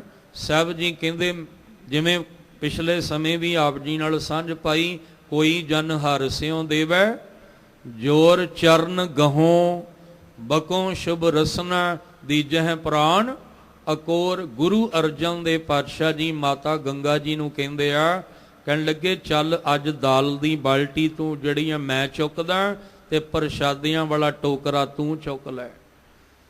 ਚੱਲਦਿਆਂ ਅੱਜ ਆਪਾਂ ਸੰਗਤ ਬੜੀ ਦੂਰੋਂ ਚੱਲ ਕੇ ਆਈ ਹੈ, ਬੜੀ ਦੂਰੋਂ ਸੰਗਤ ਚੱਲ ਕੇ ਆਈ ਹੈ ਤੇ ਰਸਤੇ ਵਿੱਚ ਰੁਕ ਗਈ ਹੈ। ਆਪਾਂ ਚੱਲ ਕੇ ਦੋਵੇਂ ਸੇਵਾ ਕਰੀਏ। ਦੇਖੋ ਸੰਗਤ ਨੂੰ ਕਿੰਨਾ ਮਾਣ ਦੇ ਰਹੇ ਆ। ਜਿਹੜਾ ਗੁਰੂ ਘਰ ਦੇ ਵਿੱਚ ਚੱਲ ਕੇ ਆ ਰਿਹਾ ਹੈ, ਗੁਰੂ ਦੇ ਦਰ ਤੇ ਚੱਲ ਕੇ ਆ ਰਿਹਾ, ਸਤਿਗੁਰੂ ਜੀ ਉਹਨੂੰ ਕਿੰਨਾ ਅਦਬ ਪਿਆਰ ਸਤਿਕਾਰ ਦੇ ਰਹੇ ਆ। ਕਹਿਣ ਲੱਗੇ ਚੱਲ ਪ੍ਰਸ਼ਾਦਾ ਟੋਕਰਿਆਂ ਦਾ ਤੂੰ ਚੁੱਕ ਤੇ ਦਾਲਾ ਜਿਹੜਾ ਉਹ ਮੈਂ ਬਾਲਟੀ ਲੈ ਕੇ ਤੁਰਦਾ। ਤੇ ਆਪ ਜਾ ਕੇ ਮਹਾਰਾਜ ਨੇ ਸੇਵਾ ਕੀਤੀ। ਸੇਵਾ ਹੀ ਕੇਵਲ ਲੰਗਰ ਵਰਤਾਇਆ, ਛਕਾਇਆ ਹੀ ਨਹੀਂ। ਮਹਾਰਾਜ ਨੇ ਜਿਹੜੇ ਬਜ਼ੁਰਗ ਸੀ ਉਹਨਾਂ ਦੇ ਪਾਮ ਮਲੋਵਾਂ ਵਾਲਾ ਕੰਮ ਵੀ ਗੁਰੂ ਸਾਹਿਬ ਨੇ ਕੀਤਾ ਹੈ। ਇਹ ਤਾਂ ਜਦੋਂ ਦਿਨ ਅੰਮ੍ਰਿਤ ਵੇਲਾ ਹੋਇਆ ਤੇ ਗੁਰੂ ਅਰਜਨ ਦੇਵ ਪਾਤਸ਼ਾਹ ਆਪਣੇ ਆਸਨ ਤੇ ਬਿਰਾਜਮਾਨ ਨੇ, ਸੰਗਤ ਚੱਲ ਕੇ ਆਈ ਤੇ ਜਦੋਂ ਪ੍ਰਤੱਖ ਗੁਰੂ ਦਾ ਦੀਦਾਰ ਕੀਤਾ, ਹਰ ਇੱਕ ਦੀ ਅੱਖ ਸੇਜਲ ਹੋ ਗਈ। ਦਾਤਿਆ ਅਸੀਂ ਤੁਹਾਡੇ ਚਰਨ ਪਰਸਨ ਆਏ, ਪਰ ਤੁਸੀਂ ਸਾਡੇ ਹੀ ਪਰਸਦੇ ਰਹੇ। ਅਸੀਂ ਤੁਹਾਡੇ ਲੰਗਰ ਦੇ ਵਿੱਚ ਲੰਗਰ ਦੀ ਸੇਵਾ ਕਰਨ ਆਏ ਸਾਂ, ਪਰ ਤੁਸੀਂ ਸਾਨੂੰ ਹੀ ਲੰਗਰ ਛਕਾਉਂਦੇ ਰਹੇ। ਐਸੇ ਗੁਰ ਕੋ ਬਲ ਬਲ ਜਾਈਏ, ਅਸੀਂ ਸਦਕੇ ਜਾਈਏ ਮਹਾਰਾਜ ਜੀ ਤੁਹਾਡੇ ਤੋਂ। ਕਿੰਨਾ ਸਤਿਕਾਰ ਗੁਰੂ ਸਾਹਿਬ ਨੇ ਦਿੱਤਾ ਹੈ। ਇਸ ਲਈ ਸਤਿਗੁਰੂ ਮਹਾਰਾਜ ਜੀ ਨੇ ਕਿਹਾ, ਮੈਂ ਉਹਨਾਂ ਦੇ ਪੈਰ ਮਲ ਕੇ ਧੋਵਾਂ। ਇੱਕ ਭਾਵਨਾ ਨੂੰ ਪ੍ਰਗਟ ਕੀਤਾ ਹੈ, ਮੈਂ ਉਹਨਾਂ ਨੂੰ ਮਿਲ ਕੇ ਹਰੀ ਦੇ ਨਾਮ ਦਾ ਰਸ ਜਿਹੜਾ ਹੈ ਉਹ ਪੀਣਾ ਕਰਾਂ ਜੀ। ਸਤਿਗੁਰ ਦਾਤ ਨਾਮ ਦੜਾਇਆ, ਵਡ ਭਾਗੀ ਗੁਰ ਦਰਸ਼ਨ ਪਾਇਆ। ਅੰਮ੍ਰਿਤ ਰਸ ਸੱਚ ਅੰਮ੍ਰਿਤ ਬੋਲੀ, ਗੁਰ ਪੂਰੈ ਅੰਮ੍ਰਿਤ ਲੀਚੈ ਜਿਉ। ਗੁਰੂ ਸਾਹਿਬ ਕਹਿੰਦੇ, ਜਦੋਂ ਮਨ ਨੂੰ ਇੰਨਾ ਨੀਵਾਂ ਕਰ ਦਿੱਤਾ, ਜਦੋਂ ਮਨ ਦੀ ਅਵਸਥਾ ਇੰਨੀ ਨਿਮਾਣੇਪਨ ਦੇ ਵਿੱਚ ਆ ਗਈ, ਤੇ ਫਿਰ ਕੀ ਹੋਇਆ? ਸਤਿਗੁਰ ਦਾਤੈ ਨਾਮ ਦ੍ਰਿੜਾਇਆ। ਕਿਉਂਕਿ ਹੰਕਾਰੀਆਂ ਨੂੰ ਤੇ ਦ੍ਰਿੜ ਹੋ ਹੀ ਨਹੀਂ ਸਕਦਾ, ਹੰਕਾਰੀਆਂ ਉੱਤੇ ਤਾਂ ਸਤਿਗੁਰੂ ਦੀ ਦਇਆ ਹੋ ਹੀ ਨਹੀਂ ਸਕਦੀ। ਕਿਹਨਾਂ ਉੱਤੇ ਹੋਏਗੀ? ਜਿਨ੍ਹਾਂ ਨੇ ਆਪਣੇ ਮਨ ਨੂੰ ਨੀਵਾਂ ਕੀਤਾ ਹੈ। ਇੱਥੇ ਸਾਹਿਬ ਕਹਿੰਦੇ, ਪਹਿਲਾਂ ਆ ਗੁਣ ਲੈ, ਮਿੱਠਤ ਨੀਵੀਂ ਨਾਨਕਾ ਗੁਣ ਚੰਗਿਆਈਆਂ ਤਤ। ਆ ਤਤ ਪਹਿਲਾਂ ਸਿੱਖ ਕਿ ਤੇਰੇ ਕੋਲ ਆ ਨੀਵਾਂ ਹੋਣ ਦਾ, ਮਨ ਨੂੰ ਨੀਵਾਂ ਕਰਨ ਵਾਲਾ ਗੁਣ ਹੋਵੇ। ਤੇ ਜਦੋਂ ਤੂੰ ਆਪਣਾ ਮਨ ਨੀਵਾਂ ਕਰ ਲਏ, ਭਾਵ ਸੇਵਾ ਭਾਵਨਾ ਵਿੱਚ ਇੰਨਾ ਕੁ ਤੂੰ ਜੁੜ ਜਾਏ, ਫਿਰ ਸਤਿਗੁਰ ਦਾਤੈ। ਆ ਦਾਤਾ ਹੈ ਨਾ ਸਤਿਗੁਰੂ, ਜਿਹਨੇ ਸਾਨੂੰ ਨਾਮ ਦੀ ਬਖਸ਼ਿਸ਼ ਦੇਣੀ ਹੈ, ਜਿਹਦੇ ਕੋਲ ਨਾਮ ਦਾ ਖਜ਼ਾਨਾ। ਬਾਤਾਂ ਅਸੀਂ ਗੁਰਮੁਖਾਂ ਕੋਲੋਂ ਸੁਣਨੀਆਂ ਨੇ, ਗੱਲਾਂ ਅਸੀਂ ਗੁਰਮੁਖਾਂ ਕੋਲੋਂ ਸੁਣਨੀਆਂ ਨੇ, ਪਰ ਜਿਹਦੇ ਕੋਲੋਂ ਸੁਣਨੀਆਂ ਨੇ ਉਹਨੇ ਖਜ਼ਾਨਾ ਨਹੀਂ ਦੇਣਾ। ਉਹਨੇ ਕਹਿਣਾ ਇਹ ਦਾਤ ਤੈਨੂੰ ਸਤਿਗੁਰੂ ਨੇ ਦੇਣੀ ਹੈ। ਧੰਨ ਬਾਬਾ ਬੁੱਢਾ ਸਾਹਿਬ ਜੀ ਦਾ ਕਿੰਨਾ ਸਤਿਕਾਰ ਕੀਤਾ, ਗੁਰੂ ਨਾਨਕ ਸਾਹਿਬ ਤੋਂ ਲੈ ਕੇ ਗੁਰੂ ਹਰਗੋਬਿੰਦ ਸਾਹਿਬ ਤੱਕ। ਕਿੰਨਾ ਸਤਿਕਾਰ ਬਾਬਾ ਬੁੱਢਾ ਸਾਹਿਬ ਜੀ ਨੂੰ ਦਿੱਤਾ ਹੈ। ਗੁਰੂ ਅਰਜਨ ਦੇਵ ਮਹਾਰਾਜ ਜੀ ਕਿੰਨਾ ਸਤਿਕਾਰ ਦੇ ਰਹੇ ਆ। ਗੁਰੂ ਹਰਗੋਬਿੰਦ ਸਾਹਿਬ ਜੀ ਅੰਦਰ ਭਾਵਨਾ ਬਣ ਗਈ, ਕਿ ਬਾਬਾ ਬੁੱਢਾ ਸਾਹਿਬ ਜੀ ਪਾਲਕੀ 'ਚ ਆਉਂਦੇ ਆ, ਕਿਉਂ ਨਾ ਹੋਵੇ ਅੱਜ ਮੈਂ ਹੀ ਮੋਢਾ ਦੇ ਦਿਆਂ। ਇਹ ਭਾਵਨਾ ਹੀ ਸੀ ਨਾ। ਹਾਲਾਂਕਿ ਆਪ ਚਵਰ ਛਤਰ ਦੇ ਮਾਲਕ ਨੇ ਮੀਰੀ ਪੀਰੀ ਦੇ, ਪਰ ਭਾਵਨਾ ਕਿੱਦਾਂ ਦੀ ਬਣਾ ਲਈ? ਅੱਜ ਬਾਬਾ ਬੁੱਢਾ ਸਾਹਿਬ ਜੀ ਆ ਰਹੇ ਆ ਪਾਲਕੀ ਵਿੱਚ ਤੇ ਮੈਂ ਮੋਢਾ ਦੇ ਕੇ ਸੇਵਾ ਹੀ ਨਿਭਾ ਦਿਆਂ। ਤੇ ਅੱਗੋਂ ਵੀ ਕਮਾਈ ਵਾਲਾ ਹੀ ਬੈਠਾ ਸੀ ਅੰਦਰ, ਜਦੋਂ ਮੋਢਾ ਮਾੜਾ ਜਿਹਾ ਟੱਚ ਕੀਤਾ ਉਸੇ ਵੇਲੇ ਹੀ ਹਲੂਣਾ ਅੰਦਰ ਆ ਗਿਆ ਵੀ ਸੱਚੇ ਪਾਤਸ਼ਾਹ ਇਹ ਕੰਮ ਨਹੀਂ, ਮੈਂ ਤੁਹਾਡੇ ਚਰਨ ਪਰਸਨ ਆਇਆ, ਤੁਸੀਂ ਮੇਰੀ ਉਹੀ ਸੇਵਾ 'ਚ ਲੱਗ ਗਏ। ਸਤਿਗੁਰੂ ਜੀ ਨੇ ਕਿੰਨਾ ਸਤਿਕਾਰ ਦਿੱਤਾ। ਬਾਬਾ ਬੁੱਢਾ ਸਾਹਿਬ ਜੀ ਦੀ ਬੇਰੀ ਆਪਾਂ ਜਾਂਦੇ ਹਾਂ ਨਾ ਦਰਬਾਰ ਸਾਹਿਬ ਸੱਚਖੰਡ, ਤੇ ਜਦੋਂ ਅਸੀਂ ਪਰਿਕਰਮਾ ਕਰਦੇ ਹਾਂ ਬਾਬਾ ਬੁੱਢਾ ਸਾਹਿਬ ਜੀ ਵਾਲੀ ਬੇਰੀ ਹੈ।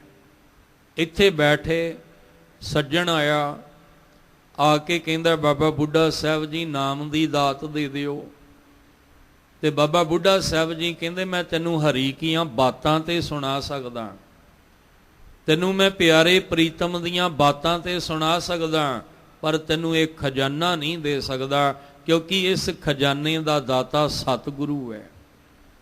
ਇਹ ਤੈਨੂੰ ਸਤਿਗੁਰੂ ਨੇ ਖਜ਼ਾਨਾ ਦੇਣਾ ਹੈ। ਹਾਂ, ਤੂੰ ਉਹਦੇ ਕੋਲ ਜਾਣ ਲੱਗਿਆ ਮਨ ਨੀਵਾਂ ਰੱਖ ਕੇ ਜਾਈਂ। ਉਹਦੇ ਕੋਲ ਜਾਣ ਲੱਗਿਆ ਪਹਿਲਾ ਮਰਨ ਕਬੂਲ, ਜੀਵਨ ਕੀ ਛੱਡ ਆਸ, ਹੋ ਸਭਨਾ ਕੀ ਰੇਣੁਕਾ ਤਾਉ ਆਓ ਹਮਾਰੇ ਪਾਸ। ਮਨ ਨੀਵਾਂ ਰੱਖ ਕੇ ਜਾਈਂ। ਜਿੰਨਾ ਮਨ ਨੀਵਾਂ ਰੱਖ ਕੇ ਭਾਵਨਾ ਨਾਲ ਜਾਏਗਾ, ਸਤਿਗੁਰੂ ਨੇ ਤੈਨੂੰ ਨਾਮ ਦੇ ਕੇ ਦ੍ਰਿੜ ਕਰਵਾ ਦੇਣਾ, ਤੇਰੇ ਅੰਦਰ ਹਿਰਦੇ 'ਚ ਪੱਕਾ ਵਸਾ ਦੇਣਾ ਤੇਰੇ ਹਿਰਦੇ ਵਿੱਚ, ਪਰ ਮਨ ਨੂੰ ਨੀਵਾਂ। ਇਸੇ ਲਈ ਆਖਿਆ ਸੀ ਕਿ ਮੈਂ ਹਰੀ ਦੀਆਂ ਬਾਤਾਂ ਸੁਣਾ, ਜਦੋਂ ਮੇਰੇ ਅੰਦਰ ਭਾਵਨਾ ਬਣ ਜਾਏ ਫਿਰ ਮੈਂ ਸਤਿਗੁਰੂ ਕੋਲ ਆਵਾਂ। ਤੇ ਜਦੋਂ ਆਵਾਂ ਫਿਰ ਕੀ ਹੋਇਆ? ਸਤਿਗੁਰ ਦਾਤੈ ਨਾਮ ਦ੍ਰਿੜਾਇਆ। ਸਤਿਗੁਰੂ ਨੇ ਦਾਤਾ ਬਣ ਕੇ ਦਾਤ ਦੇ ਕੇ ਨਾਮ ਅੰਦਰ ਦ੍ਰਿੜ ਕਰਾ ਦਿੱਤਾ। ਤੇ ਜਦੋਂ ਹੀ ਅੰਦਰ ਨਾਮ ਦ੍ਰਿੜ ਹੋਇਆ, ਵੱਡ ਭਾਗੀ ਗੁਰ ਦਰਸ਼ਨ ਪਾਇਆ।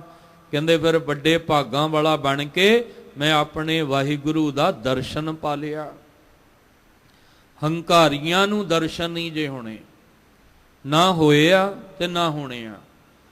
ਹੰਕਾਰ ਵੱਲ ਜਿਹਦਾ ਮਨ ਸਿਖਰਾਂ ਤੇ ਉਡਾਰੀ ਮਾਰਦਾ ਹੈ, ਉਹਨੂੰ ਦਰਸ਼ਨ ਨਹੀਂ ਹੋ ਸਕਦਾ। ਦਰਸ਼ਨ ਉਹਨੂੰ ਹੋਏਗਾ ਜਿਹਨੇ ਆਪਣਾ ਮਨ ਨੀਵਾਂ ਰੱਖਿਆ ਹੈ। ਸਤਿਗੁਰੂ ਮਹਾਰਾਜ ਕਹਿੰਦੇ ਜਦੋਂ ਦ੍ਰਿੜ ਕਰਾਇਆ ਨਾਮ, ਫਿਰ ਵੱਡ ਭਾਗੀ, ਵੱਡੇ ਭਾਗ ਹੋ ਗਏ। ਉਸ ਵੱਡੇ ਭਾਗਾਂ ਦੇ ਸਦਕੇ ਗੁਰੂ ਦਾ ਦਰਸ਼ਨ ਪਾ ਲਿਆ। ਤੇ ਜਦੋਂ ਦਰਸ਼ਨ ਪਾ ਲਿਆ, ਅੰਮ੍ਰਿਤ ਰਸ ਸੱਚ ਅੰਮ੍ਰਿਤ ਬੋਲੀ। ਸਾਹਿਬ ਜੀ ਕਹਿੰਦੇ ਆ ਮੇਰੀ ਬੋਲੀ ਹੁਣ ਅੰਮ੍ਰਿਤ ਵਰਗੀ ਹੋ ਗਈ। ਹੁਣ ਜਿਹੜੇ ਬੋਲ ਨਿਕਲਦੇ ਆ ਨਾ, ਉਹਨਾਂ ਬੋਲਾਂ ਵਿੱਚੋਂ ਵੀ ਅੰਮ੍ਰਿਤ ਰਸ ਨਿਕਲਦਾ ਹੈ। ਹੁਣ ਇਹਦੇ ਵਿੱਚੋਂ ਕੜਵਾਹਟ ਵਾਲੇ ਬੋਲ ਨਹੀਂ ਨਿਕਲਦੇ, ਇਹਦੇ ਵਿੱਚੋਂ ਭੈੜੇ ਬੋਲ ਨਹੀਂ ਨਿਕਲਦੇ। ਕਈ ਵਾਰ ਕਈਆਂ ਨਾਲ ਸਾਂਝ ਪਾ ਕੇ ਜ਼ਿਕਰ ਕੀਤਾ ਕਿ ਬੜਾ ਦੁੱਖ ਲੱਗਦਾ ਹੈ ਵੀ ਜਿਸ ਮੁਖ ਤੋਂ ਸੱਚੀ ਬਾਣੀ ਪੜ੍ਹਦੇ ਹੋ, ਜਿਸ ਮੁਖ ਤੋਂ ਅੰਮ੍ਰਿਤ ਬਾਣੀ ਪੜ੍ਹਦੇ ਹੋ, ਉਸੇ ਮੁਖ ਤੋਂ ਗੰਦ ਬੋਲਦੇ ਹੋ। ਸਾਨੂੰ ਆਪਣੇ ਆਪ ਨੂੰ ਮਹਿਸੂਸ ਨਹੀਂ ਹੁੰਦਾ, ਅੰਦਰ ਆਪਣੀ ਆਤਮਾ ਝੰਜੋੜਦੀ ਨਹੀਂ ਕਿ ਤੂੰ ਹੁਣੇ ਥੋੜੀ ਦੇਰ ਪਹਿਲਾਂ ਅੰਮ੍ਰਿਤ ਬਾਣੀ ਇਸ ਮੂੰਹ ਤੋਂ ਪੜ੍ਹ ਰਿਹਾ ਸੀ, ਉਸੇ ਮੂੰਹ ਤੋਂ ਤੂੰ ਗੰਦ ਬੋਲ ਰਿਹਾ ਹੈ। ਇਸੇ ਅੰਮ੍ਰਿਤ ਬਾਣੀ ਜਿਸ ਮੁਖ ਤੋਂ ਤੂੰ ਪੜ੍ਹ, ਵਾਹ ਵਾਹ ਜਿਸ ਬਾਣੀ ਤੂੰ ਆਪਣੇ ਮੁਖ ਤੋਂ ਕਰ ਰਿਹਾ ਸੀ, ਉਸੇ ਮੁਖ ਤੋਂ ਕਿਸੇ ਦੀ ਧੀ ਭੈਣ ਨਹੀਂ ਤੂੰ ਛੱਡੀ। ਆਪਣੇ ਮੁਖ ਤੋਂ ਭੈੜੇ ਗੰਦਲੇ ਬੋਲ ਤੂੰ ਬੋਲਦਾ ਪਿਆ, ਉਸੇ ਮੁਖ ਤੋਂ ਤੂੰ ਰੱਬ ਦਾ ਨਾਂ ਲੈਣਾ ਪਿਆ ਕਿ ਉਹਦੀ ਖੁਸ਼ੀਆਂ ਮਿਲ ਜਾਣਗੀਆਂ ਤੈਨੂੰ, ਕਿ ਉਹਦੀਆਂ ਬਖਸ਼ਿਸ਼ਾਂ ਤੈਨੂੰ ਮਿਲ ਜਾਣਗੀਆਂ। ਕਦੇ ਸੋਚਿਓ ਅੰਦਰੋਂ ਆਪਣੇ ਆਪ ਨੂੰ ਲਾਹਨਤਾਂ ਪੈਣਗੀਆਂ ਕਿ ਜਿਸ ਮੁਖ ਤੋਂ ਬਾਣੀ ਪੜ੍ਹਦਾ, ਉਸੇ ਮੁਖ ਤੋਂ ਮੈਂ ਗੰਦਗੀ ਵਾਲੇ ਬੋਲ ਬੋਲਦਾ। ਭੈੜੇ ਬੋਲ ਮੇਰੇ ਮੁਖ ਤੋਂ, ਨਿੰਦਾ ਚੁਗਲੀ ਵਾਲੇ ਬੋਲ ਮੇਰੇ ਮੁਖ ਤੋਂ ਨਿਕਲਦੇ ਆ। ਪਰ ਗੁਰੂ ਮਹਾਰਾਜ ਜੀ ਕਹਿੰਦੇ ਆ ਕੀ ਹੋਇਆ? ਜਦੋਂ ਸਤਿਗੁਰੂ ਦਾਤੇ ਨੇ ਨਾਮ ਦ੍ਰਿੜ ਕਰਵਾ ਕੇ ਵੱਡੇ ਭਾਗ ਕਰਕੇ ਦਰਸ਼ਨ ਦਿੱਤਾ, ਅੰਮ੍ਰਿਤ ਰਸ, ਉਹ ਅੰਮ੍ਰਿਤ ਦਾ ਰਸ ਮਿਲ ਗਿਆ। ਉਹ ਜਦੋਂ ਅੰਮ੍ਰਿਤ ਦਾ ਰਸ ਮਿਲਿਆ ਤਾਂ ਸੱਚ ਅੰਮ੍ਰਿਤ ਬੋਲੀ, ਮੇਰੀ ਜਿਹੜੀ ਬੋਲੀ ਸੀ ਉਹ ਸੱਚ ਦੀ ਹੋ ਗਈ। ਭਾਵ ਹੁਣ ਬੋਲ ਵਿੱਚ ਵੀ ਅੰਮ੍ਰਿਤ ਰਸ ਝਲਕਦਾ ਹੈ। ਹੁਣ ਜਿਹੜੇ ਬੋਲ ਨਿਕਲਦੇ ਆ ਨਾ ਮੁਖ ਚੋਂ, ਉਹ ਕਿਸੇ ਦੇ ਦਿਲ ਨੂੰ ਦਿਖਾਉਣ ਵਾਸਤੇ ਨਹੀਂ ਨਿਕਲਦੇ। ਉਹ ਕਿਸੇ ਦੇ ਦੁੱਖ ਉੱਤੇ, ਕਿਸੇ ਨੂੰ ਜਿਹੜੀ ਦਿਲ ਤੇ ਚੋਟ ਪਹੁੰਚੀ ਹੈ ਉਹਨੂੰ ਮੱਲਮ ਪੱਟੀ ਲਾਉਣ ਵਾਸਤੇ, ਤਾਂ ਮੱਲਮ ਲਾਉਣ ਵਾਸਤੇ, ਉਹਦੇ ਦਿਲ ਨੂੰ ਆਰਾਮ ਦੇਣ ਵਾਸਤੇ, ਸਕੂਨ ਦੇਣ ਵਾਸਤੇ ਤਾਂ ਬੋਲ ਨਿਕਲਦੇ ਆ, ਪਰ ਕਿਸੇ ਦਾ ਦਿਲ ਦਿਖਾਉਣ ਵਾਸਤੇ ਬੋਲ ਨਹੀਂ ਨਿਕਲਦੇ। ਹੁਣ ਕੌੜੇ ਬੋਲ ਨਹੀਂ ਨਿਕਲਦੇ, ਹੁਣ ਭੈੜੇ ਬੋਲ ਜ਼ੁਬਾਨ ਤੋਂ ਨਹੀਂ ਨਿਕਲਦੇ, ਹੁਣ ਨਿਕਲਦੇ ਆ ਤਾਂ ਅੰਮ੍ਰਿਤ ਰਸ ਨਾਲ ਭਰੇ ਹੋਏ ਬੋਲ ਨਿਕਲਦੇ ਆ। ਹੁਣ ਸੁਣਨ ਵਾਲਾ ਕਹਿੰਦਾ ਵੀ ਰਸ ਆਉਂਦਾ ਹੈ, ਸੁਣਨ ਵਾਲਾ ਕੰਨਾਂ ਤੇ ਹੱਥ ਨਹੀਂ ਰੱਖਦਾ ਵੀ ਇਹ ਕਿੰਨੇ ਭੈੜੇ ਗੰਦਲੇ ਮਾੜੇ ਬੋਲ ਬੋਲ ਰਿਹਾ, ਕੌੜੇ ਬੋਲ ਬੋਲ ਰਿਹਾ। ਹੁਣ ਉਹ ਕੰਨਾਂ ਤੇ ਹੱਥ ਨਹੀਂ ਰੱਖਦਾ, ਉਹ ਕਹਿੰਦਾ ਹੋਰ ਬੋਲ, ਤੇਰੇ ਰਸਨਾ ਤੋਂ ਜਿਹੜੇ ਬੋਲ ਨਿਕਲਦੇ ਆ ਰਸ ਵਾਲੇ ਨਿਕਲਦੇ ਆ। ਕਿਉਂਕਿ ਹੁਣ ਬਿਰਤੀ ਕਾਂ ਵਾਲੀ ਨਹੀਂ, ਹੁਣ ਬਿਰਤੀ ਕੋਇਲ ਵਾਲੀ ਹੋ ਗਈ ਹੈ। ਕਾਂ ਤਾਂ ਰੋਲਾ ਪਾਉਂਦਾ ਹੈ, ਕੋਇਲ ਜਦੋਂ ਬੋਲਦੀ ਹੈ ਤਾਂ ਬੜਾ ਮਿੱਠਾ ਬੋਲਦੀ ਹੈ। ਹੁਣ ਇਹ ਅੰਦਰ ਦੀ ਅਵਸਥਾ ਬਦਲ ਗਈ। ਸਭ ਜੀ ਕਹਿੰਦੇ ਅੰਮ੍ਰਿਤ ਰਸ ਸੱਚ ਅੰਮ੍ਰਿਤ ਬੋਲੀ, ਗੁਰ ਪੂਰੈ ਅੰਮ੍ਰਿਤ ਲੀਚੈ ਜੀਓ। ਇਸ ਲਈ ਤੁਸੀਂ ਵੀ ਆਓ ਤੇ ਗੁਰੂ ਸੰਗਤ ਵਿੱਚ ਨਿਮਰਤਾ ਪਿਆਰ ਦੀ ਭਾਵਨਾ ਬਣਾ ਕੇ ਜੁੜੋ। ਸਤਿਗੁਰੂ ਦਾਤਾ ਜੀ ਤੁਹਾਨੂੰ ਨਾਮ ਦ੍ਰਿੜ ਕਰਵਾਉਣ ਤੇ ਤੁਸੀਂ ਵੀ ਗੁਰੂ ਨੂੰ ਮਿਲ ਕੇ ਅੰਮ੍ਰਿਤ ਪੀਓ। ਗੁਰ ਰਾਰੇ ਨੂੰ ਸਿਹਾਰੀ ਗੁਰ ਨੇ, ਮਿਲ ਕੇ ਸਤਿਗੁਰੂ ਜੀ ਨੂੰ ਅੰਮ੍ਰਿਤ ਦਾ ਰਸ ਪੀਓ। ਗੁਰ ਪੂਰੈ ਅੰਮ੍ਰਿਤ ਲੀਚੈ ਜੀਓ। ਮੈਂ ਤਾਂ ਗੁਰੂ ਕੋਲੋਂ ਅੰਮ੍ਰਿਤ ਦਾ ਰਸ ਲੈ ਲਿਆ, ਗੁਰੂ ਨੇ ਮੈਨੂੰ ਅੰਮ੍ਰਿਤ ਦਾ ਰਸ ਦੇ ਦਿੱਤਾ। ਤੁਸੀਂ ਵੀ ਆਓ ਤੇ ਨਿਮਰਤਾ ਵਿੱਚ ਮਨ ਨੂੰ ਨੀਵਾਂ ਰੱਖ ਕੇ ਸਤਿਗੁਰੂ ਕੋਲੋਂ ਇਹ ਬਖਸ਼ਿਸ਼ਾਂ ਲੈ ਲਵੋ ਜੀ। ਹਰ ਸਤ ਸੰਗਤ ਸਤ ਪੁਰਖ ਮਿਲਾਈਐ, ਮਿਲ ਸਤ ਸੰਗਤ ਹਰ ਨਾਮ ਧਿਆਈਐ। ਨਾਨਕ ਹਰ ਕਥਾ ਸੁਣੀ ਮੁਖ ਬੋਲੀ, ਗੁਰਮਤਿ ਹਰ ਨਾਮ ਪਰਿਚੈ ਜਿਉ।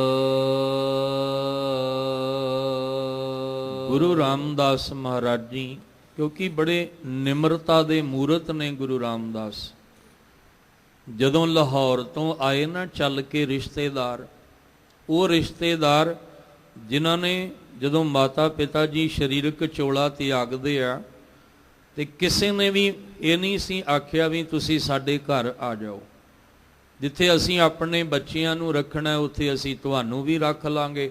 ਕਿਸੇ ਨੇ ਨਹੀਂ, ਤਾਂ ਹੀ ਤੇ ਨਾਨੀ ਲੈ ਕੇ ਆਈ ਸੀ ਲਾਹੌਰ ਤੋਂ ਬਾਸਰ ਕੇ। ਨਾਨੀ ਕਿਉਂ ਲੈ ਕੇ ਆਈ ਸੀ? ਕੀ ਲੋੜ ਪਈ ਸੀ ਨਾਨੀ ਨੂੰ ਲਿਆਉਣ ਦੀ? ਕਿਉਂਕਿ ਉੱਥੇ ਦੇਖਿਆ ਵੀ ਕੋਈ ਨਹੀਂ ਆਇਆ ਘਰ ਵਿੱਚ ਮੁੜ ਕੇ। ਜਦੋਂ ਦਾ ਮਾਤਾ ਪਿਤਾ ਜੀ ਨੇ ਸਰੀਰਕ ਚੋਲਾ ਛੱਡਿਆ ਹੈ, ਕਿਉਂਕਿ ਨਾਨੀ ਬਾਰ-ਬਾਰ ਪਹਿਲਾਂ ਵੀ ਗਈ ਆ, ਜਦੋਂ ਮਾਤਾ ਪਿਤਾ ਜੀ ਸਰੀਰ ਵਾਰੀ-ਵਾਰੀ ਛੱਡਦੇ ਆ, ਦੋਵਾਂ ਦੇ ਸੰਸਕਾਰ ਉੱਤੇ ਨਾਨੀ ਨੇ ਜਾ ਕੇ ਉੱਥੇ ਕਹਿੰਦੇ ਨੇ ਸਹਿਯੋਗ ਦਿੱਤਾ। ਪਰ ਜਦੋਂ ਹੁਣ ਦੇਖਿਆ ਕੋਈ ਨਹੀਂ ਆਇਆ, ਆਖਿਆ ਪੁੱਤਰ ਚੱਲ ਤੂੰ ਮੇਰੇ ਨਾਲ। ਤੇ ਅੱਜ ਉਹੀ ਰਿਸ਼ਤੇਦਾਰ ਇਕੱਠੇ ਹੋ ਕੇ ਗੋਇੰਦਵਾਲ ਸਾਹਿਬ ਆ ਗਏ। ਜਦੋਂ ਪਤਾ ਲੱਗਾ ਵੀ ਗੁਰੂ ਅਮਰਦਾਸ ਮਹਾਰਾਜ ਜੀ ਨੇ ਆਪਣੀ ਸੁਪੁੱਤਰੀ ਦਾ ਆਨੰਦ ਕਾਰਜ ਸਾਡੇ ਭਾਈ ਜੇਠਾ ਜੀ ਨਾਲ ਕਰ ਦਿੱਤਾ ਹੈ। ਜਦੋਂ ਰਿਸ਼ਤੇਦਾਰ ਆਏ ਤੇ ਇਹ ਸੋਚਦੇ ਆਉਂਦੇ ਸੀ ਬੜਾ ਠਾਠ ਬਾਠ ਹੋਏਗਾ, ਬੜੀ ਆਨ ਸ਼ਾਨ ਹੋਏਗੀ, ਗੱਲਾਂ ਕਰਦੇ ਆਏ। ਤੇ ਜਦੋਂ ਆਏ ਤੇ ਗੁਰੂ ਰਾਮਦਾਸ ਮਹਾਰਾਜ ਉਸ ਵੇਲੇ ਸਿਰ ਤੇ ਮਿੱਟੀ ਦੀ ਟੋਕਰੀ ਰੱਖੀ ਤੇ ਸਾਰਾ ਸਰੀਰ ਮਿੱਟੀ ਨਾਲ ਭਰਿਆ ਪਿਆ, ਤੇ ਸੁਭਾਵਕ ਪੁੱਛ ਵੀ ਭਾਈ ਜੇਠਾ ਗੁਰੂ ਰਾਮਦਾਸ ਜੀ ਕੋਲੋਂ ਲਿਆ ਵੀ ਅਸੀਂ ਲਾਹੌਰ ਤੋਂ ਚੱਲ ਕੇ ਆਏ ਆ, ਅਸੀਂ ਉਹਨਾਂ ਦੇ ਰਿਸ਼ਤੇਦਾਰ ਆ, ਅਸੀਂ ਆਪਣੇ ਪੁੱਤਰ ਨੂੰ ਮਿਲਣ ਵਾਸਤੇ ਆਏ ਆ, ਕਿੱਥੇ ਮਿਲੇਗਾ? ਤੇ ਆਪਣੇ ਮੁਖ ਤੋਂ ਮਿੱਟੀ ਝਾੜ ਕੇ ਕਹਿੰਦੇ ਮੈਂ ਹੀ ਤੁਹਾਡਾ ਜੇਠਾ। ਟੋਕਰਾ ਸਿਰ ਤੋਂ ਲਾਇਆ ਤੇ ਮਿੱਟੀ ਝਾੜਦਿਆਂ ਹੋਇਆਂ ਕੱਪੜਿਆਂ ਤੋਂ ਕਹਿੰਦੇ ਮੈਂ ਹੀ ਤੁਹਾਡਾ ਉਹ ਆ ਜਿਹਨੂੰ ਤੁਸੀਂ ਮਿਲਣ ਆਏ ਹੋ। ਉਸੇ ਵੇਲੇ ਰੁੱਖ ਬਦਲ ਗਿਆ, ਉਸੇ ਵੇਲੇ ਅੱਖਾਂ ਲਾਲ ਹੋ ਗਈਆਂ, ਉਸੇ ਵੇਲੇ ਮੁਖ ਵਿੱਚ ਜੋ ਕੁਝ ਆਇਆ ਕ੍ਰੋਧ ਵਿੱਚ ਬੋਲ ਦਿੱਤਾ। ਇੱਥੋਂ ਤੱਕ ਤੁਹਾਨੂੰ ਗੁਰੂ ਅਮਰਦਾਸ ਬਾਦਸ਼ਾਹ ਬਾਰੇ ਵੀ ਬੋਲ ਦਿੱਤਾ। ਸਤਿਗੁਰੂ ਗੁਰੂ ਰਾਮਦਾਸ ਜੀ ਨੇ ਇੱਕ ਵੀ ਜਵਾਬ ਕੁੜੱਤਨ ਵਿੱਚ ਨਹੀਂ ਦਿੱਤਾ। ਸਾਨੂੰ ਕੋਈ ਇੱਕ ਮਾੜਾ ਜਿਹਾ ਬੋਲ ਬੋਲੇ ਨਾ, ਅਸੀਂ 4 ਗੱਲਾਂ ਉਹਨੂੰ ਵੱਧ ਸੁਣਾਉਂਦੇ ਆ ਵੀ ਤੂੰ ਮੈਨੂੰ ਇਦਾਂ ਦਾ ਬੋਲ ਕਿਉਂ ਬੋਲਿਆ। ਅਸੀਂ 4 ਵੱਧ ਸੁਣਾਉਣੇ, ਫਿਰ ਅਸੀਂ ਉਹਦੇ ਤੋਂ ਘੱਟ ਹੋਏ ਕਿ ਵੱਧ ਹੋਏ। ਉਹਨੇ ਤਾਂ ਇੱਕ ਭੈੜਾ ਬੋਲ ਬੋਲਿਆ, ਅਸੀਂ ਉਹਨੂੰ 4 ਵੱਧ ਸੁਣਾ ਦਿੱਤੇ, ਫਿਰ ਇਹਦੇ ਨਾਲੋਂ 3 ਗੁਣਾ ਤੇ ਅਸੀਂ ਉਹਦੇ ਨਾਲੋਂ ਵੱਧ ਭੈੜੇ ਹੋਏ। ਇਸ ਲਈ ਕਹਿੰਦੇ ਆ ਜਦੋਂ ਗੁਰੂ ਰਾਮਦਾਸ ਜੀ ਨੇ ਕੋਈ ਕੁੜੱਤਨ ਬੋਲ ਬੋਲਿਆ ਨਹੀਂ, ਗੁਰੂ ਅਮਰਦਾਸ ਜੀ ਕੋਲ ਆ ਗਏ ਤੇ ਆ ਕੇ ਕਹਿੰਦੇ ਸੱਚੇ ਪਾਤਸ਼ਾਹ ਇਹ ਅਣਜਾਣ ਨੇ, ਇਹਨਾਂ ਨੂੰ ਨਹੀਂ ਪਤਾ ਤੁਹਾਡੇ ਘਰ ਦੀ ਸੇਵਾ ਕਿੰਨੀ ਮਹਾਨ ਹੈ, ਇਹਨਾਂ ਨੂੰ ਨਹੀਂ ਪਤਾ ਤੁਹਾਡੇ ਘਰ ਦੇ ਵਿੱਚ ਮਿੱਟੀ ਸਿਰ ਤੇ ਟੋਕਰਾ ਰੱਖ ਕੇ ਢੋਣ ਨਾਲ ਕਿੰਨੀਆਂ ਬਖਸ਼ਿਸ਼ਾਂ ਮਿਲਦੀਆਂ। ਇਹਨਾਂ ਨੇ ਸੁਣਿਆ ਹੀ ਨਹੀਂ ਸਤਿਗੁਰ ਕੀ ਸੇਵਾ ਸਫਲ ਹੈ।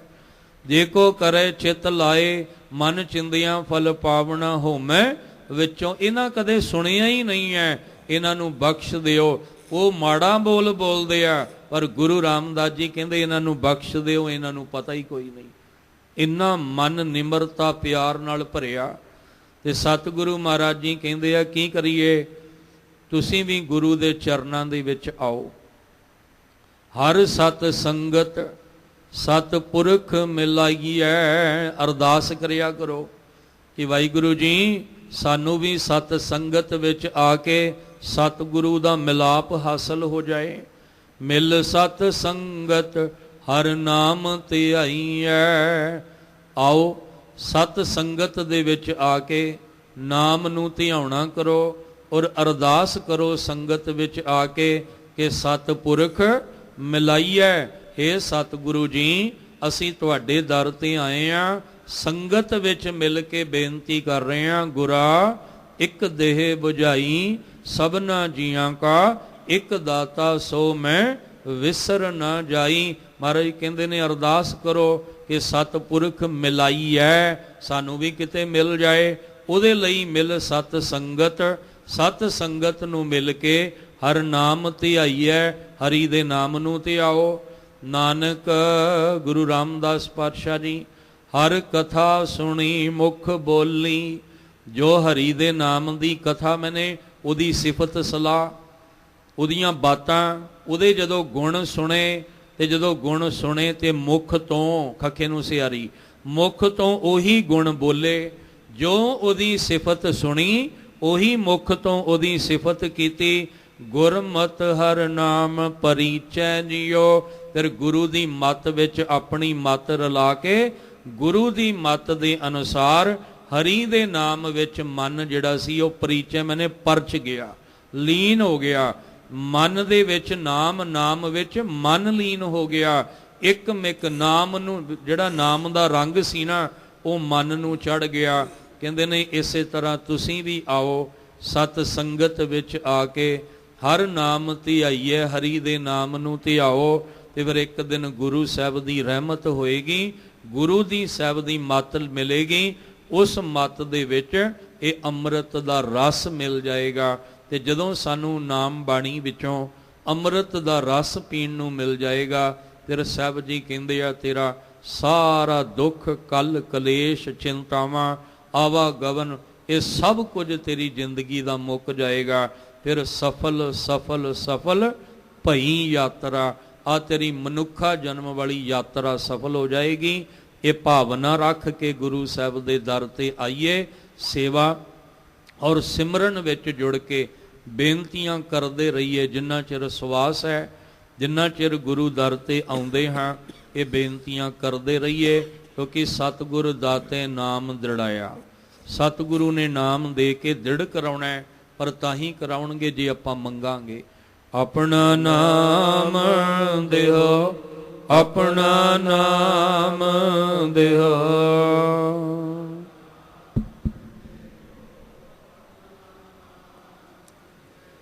ਆਪਣਾ ਨਾਮ ਦਿਓ, ਆਪਣਾ ਨਾਮ ਦਿਓ।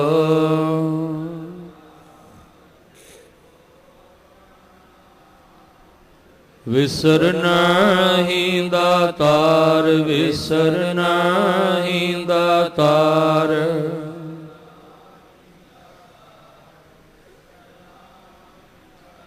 ਆਪਣਾ ਨਾਮ ਦਿਓ, ਆਪਣਾ ਨਾਮ ਦਿਓ।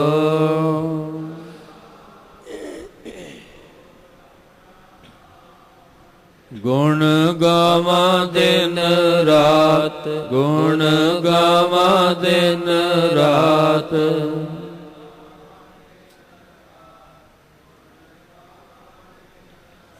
ਨਾਨਕ ਚਾਉ ਇਹੋ, ਨਾਨਕ ਚਾਉ ਇਹੋ।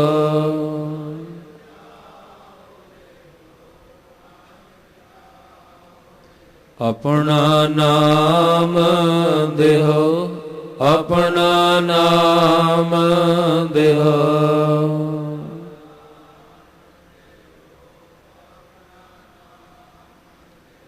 ਐਸੀ ਭਾਵਨਾ ਰੱਖ ਕੇ ਆਪ ਵੀ ਆਈਏ, ਹੋਰਾਂ ਨੂੰ ਵੀ ਪ੍ਰੇਰੀਏ ਤਾਂ ਕਿ ਗੁਰੂ ਵਾਲੇ ਬਣਨ, ਬਾਣੇ ਬਾਣੀ ਦੇ ਧਾਰਨੀ ਬਣਨ। ਵੱਧ ਤੋਂ ਵੱਧ ਸਤ ਸੰਗ ਕਰਕੇ ਕੀਰਤਨ ਕਥਾ ਦੇ ਰੂਪ ਵਿੱਚ ਵਾਹਿਗੁਰੂ ਜੀ ਦੀਆਂ ਸਿਫਤਾਂ ਸੁਣ ਕੇ ਆਪਣੇ ਮੁਖ ਤੋਂ ਵਾਹਿਗੁਰੂ ਜੀ ਦੀ ਸਿਫਤ ਕਰੀਏ ਤਾਂ ਕਿ ਲੋਕ ਸੁਖੀਏ ਪਰਲੋਕ ਸੁਹੇਲੇ। ਨਾਨਕ ਹਰਿ ਪ੍ਰਭ ਆਪੇ ਮਿਲੇ ਜੀਵਨ ਬਣ ਸਕੇ। ਅੱਜ ਦੀ ਵਿਚਾਰ ਕਰਦਿਆਂ ਬੇਅੰਤ ਭੁੱਲਾਂ ਹੋਈਆਂ ਮੇਰੇ ਸਤਿਗੁਰੂ ਬਖਸ਼ ਦੇਣ। ਮਿਹਰ ਦਾ ਹੱਥ ਰੱਖਣ। ਗੁਰੂ ਰਾਮਦਾਸ ਪਾਤਸ਼ਾਹ ਦੇ ਪਾਵਨ ਬਚਨ ਆਪਣੇ ਹਿਰਦੇ ਅੰਦਰ ਵਸਾ ਲਈਏ ਜੀ। ਹਰ ਸਤ ਸੰਗਤ ਸਤ ਪੁਰਖ ਮਿਲਾਈਐ, ਮਿਲ ਸਤ ਸੰਗਤ ਹਰ ਨਾਮ ਧਿਆਈਐ। ਨਾਨਕ ਹਰ ਕਥਾ ਸੁਣੀ ਮੁਖ ਬੋਲੀ, ਗੁਰਮਤਿ ਹਰ ਨਾਮ ਪਰਿਚੈ ਜਿਉ।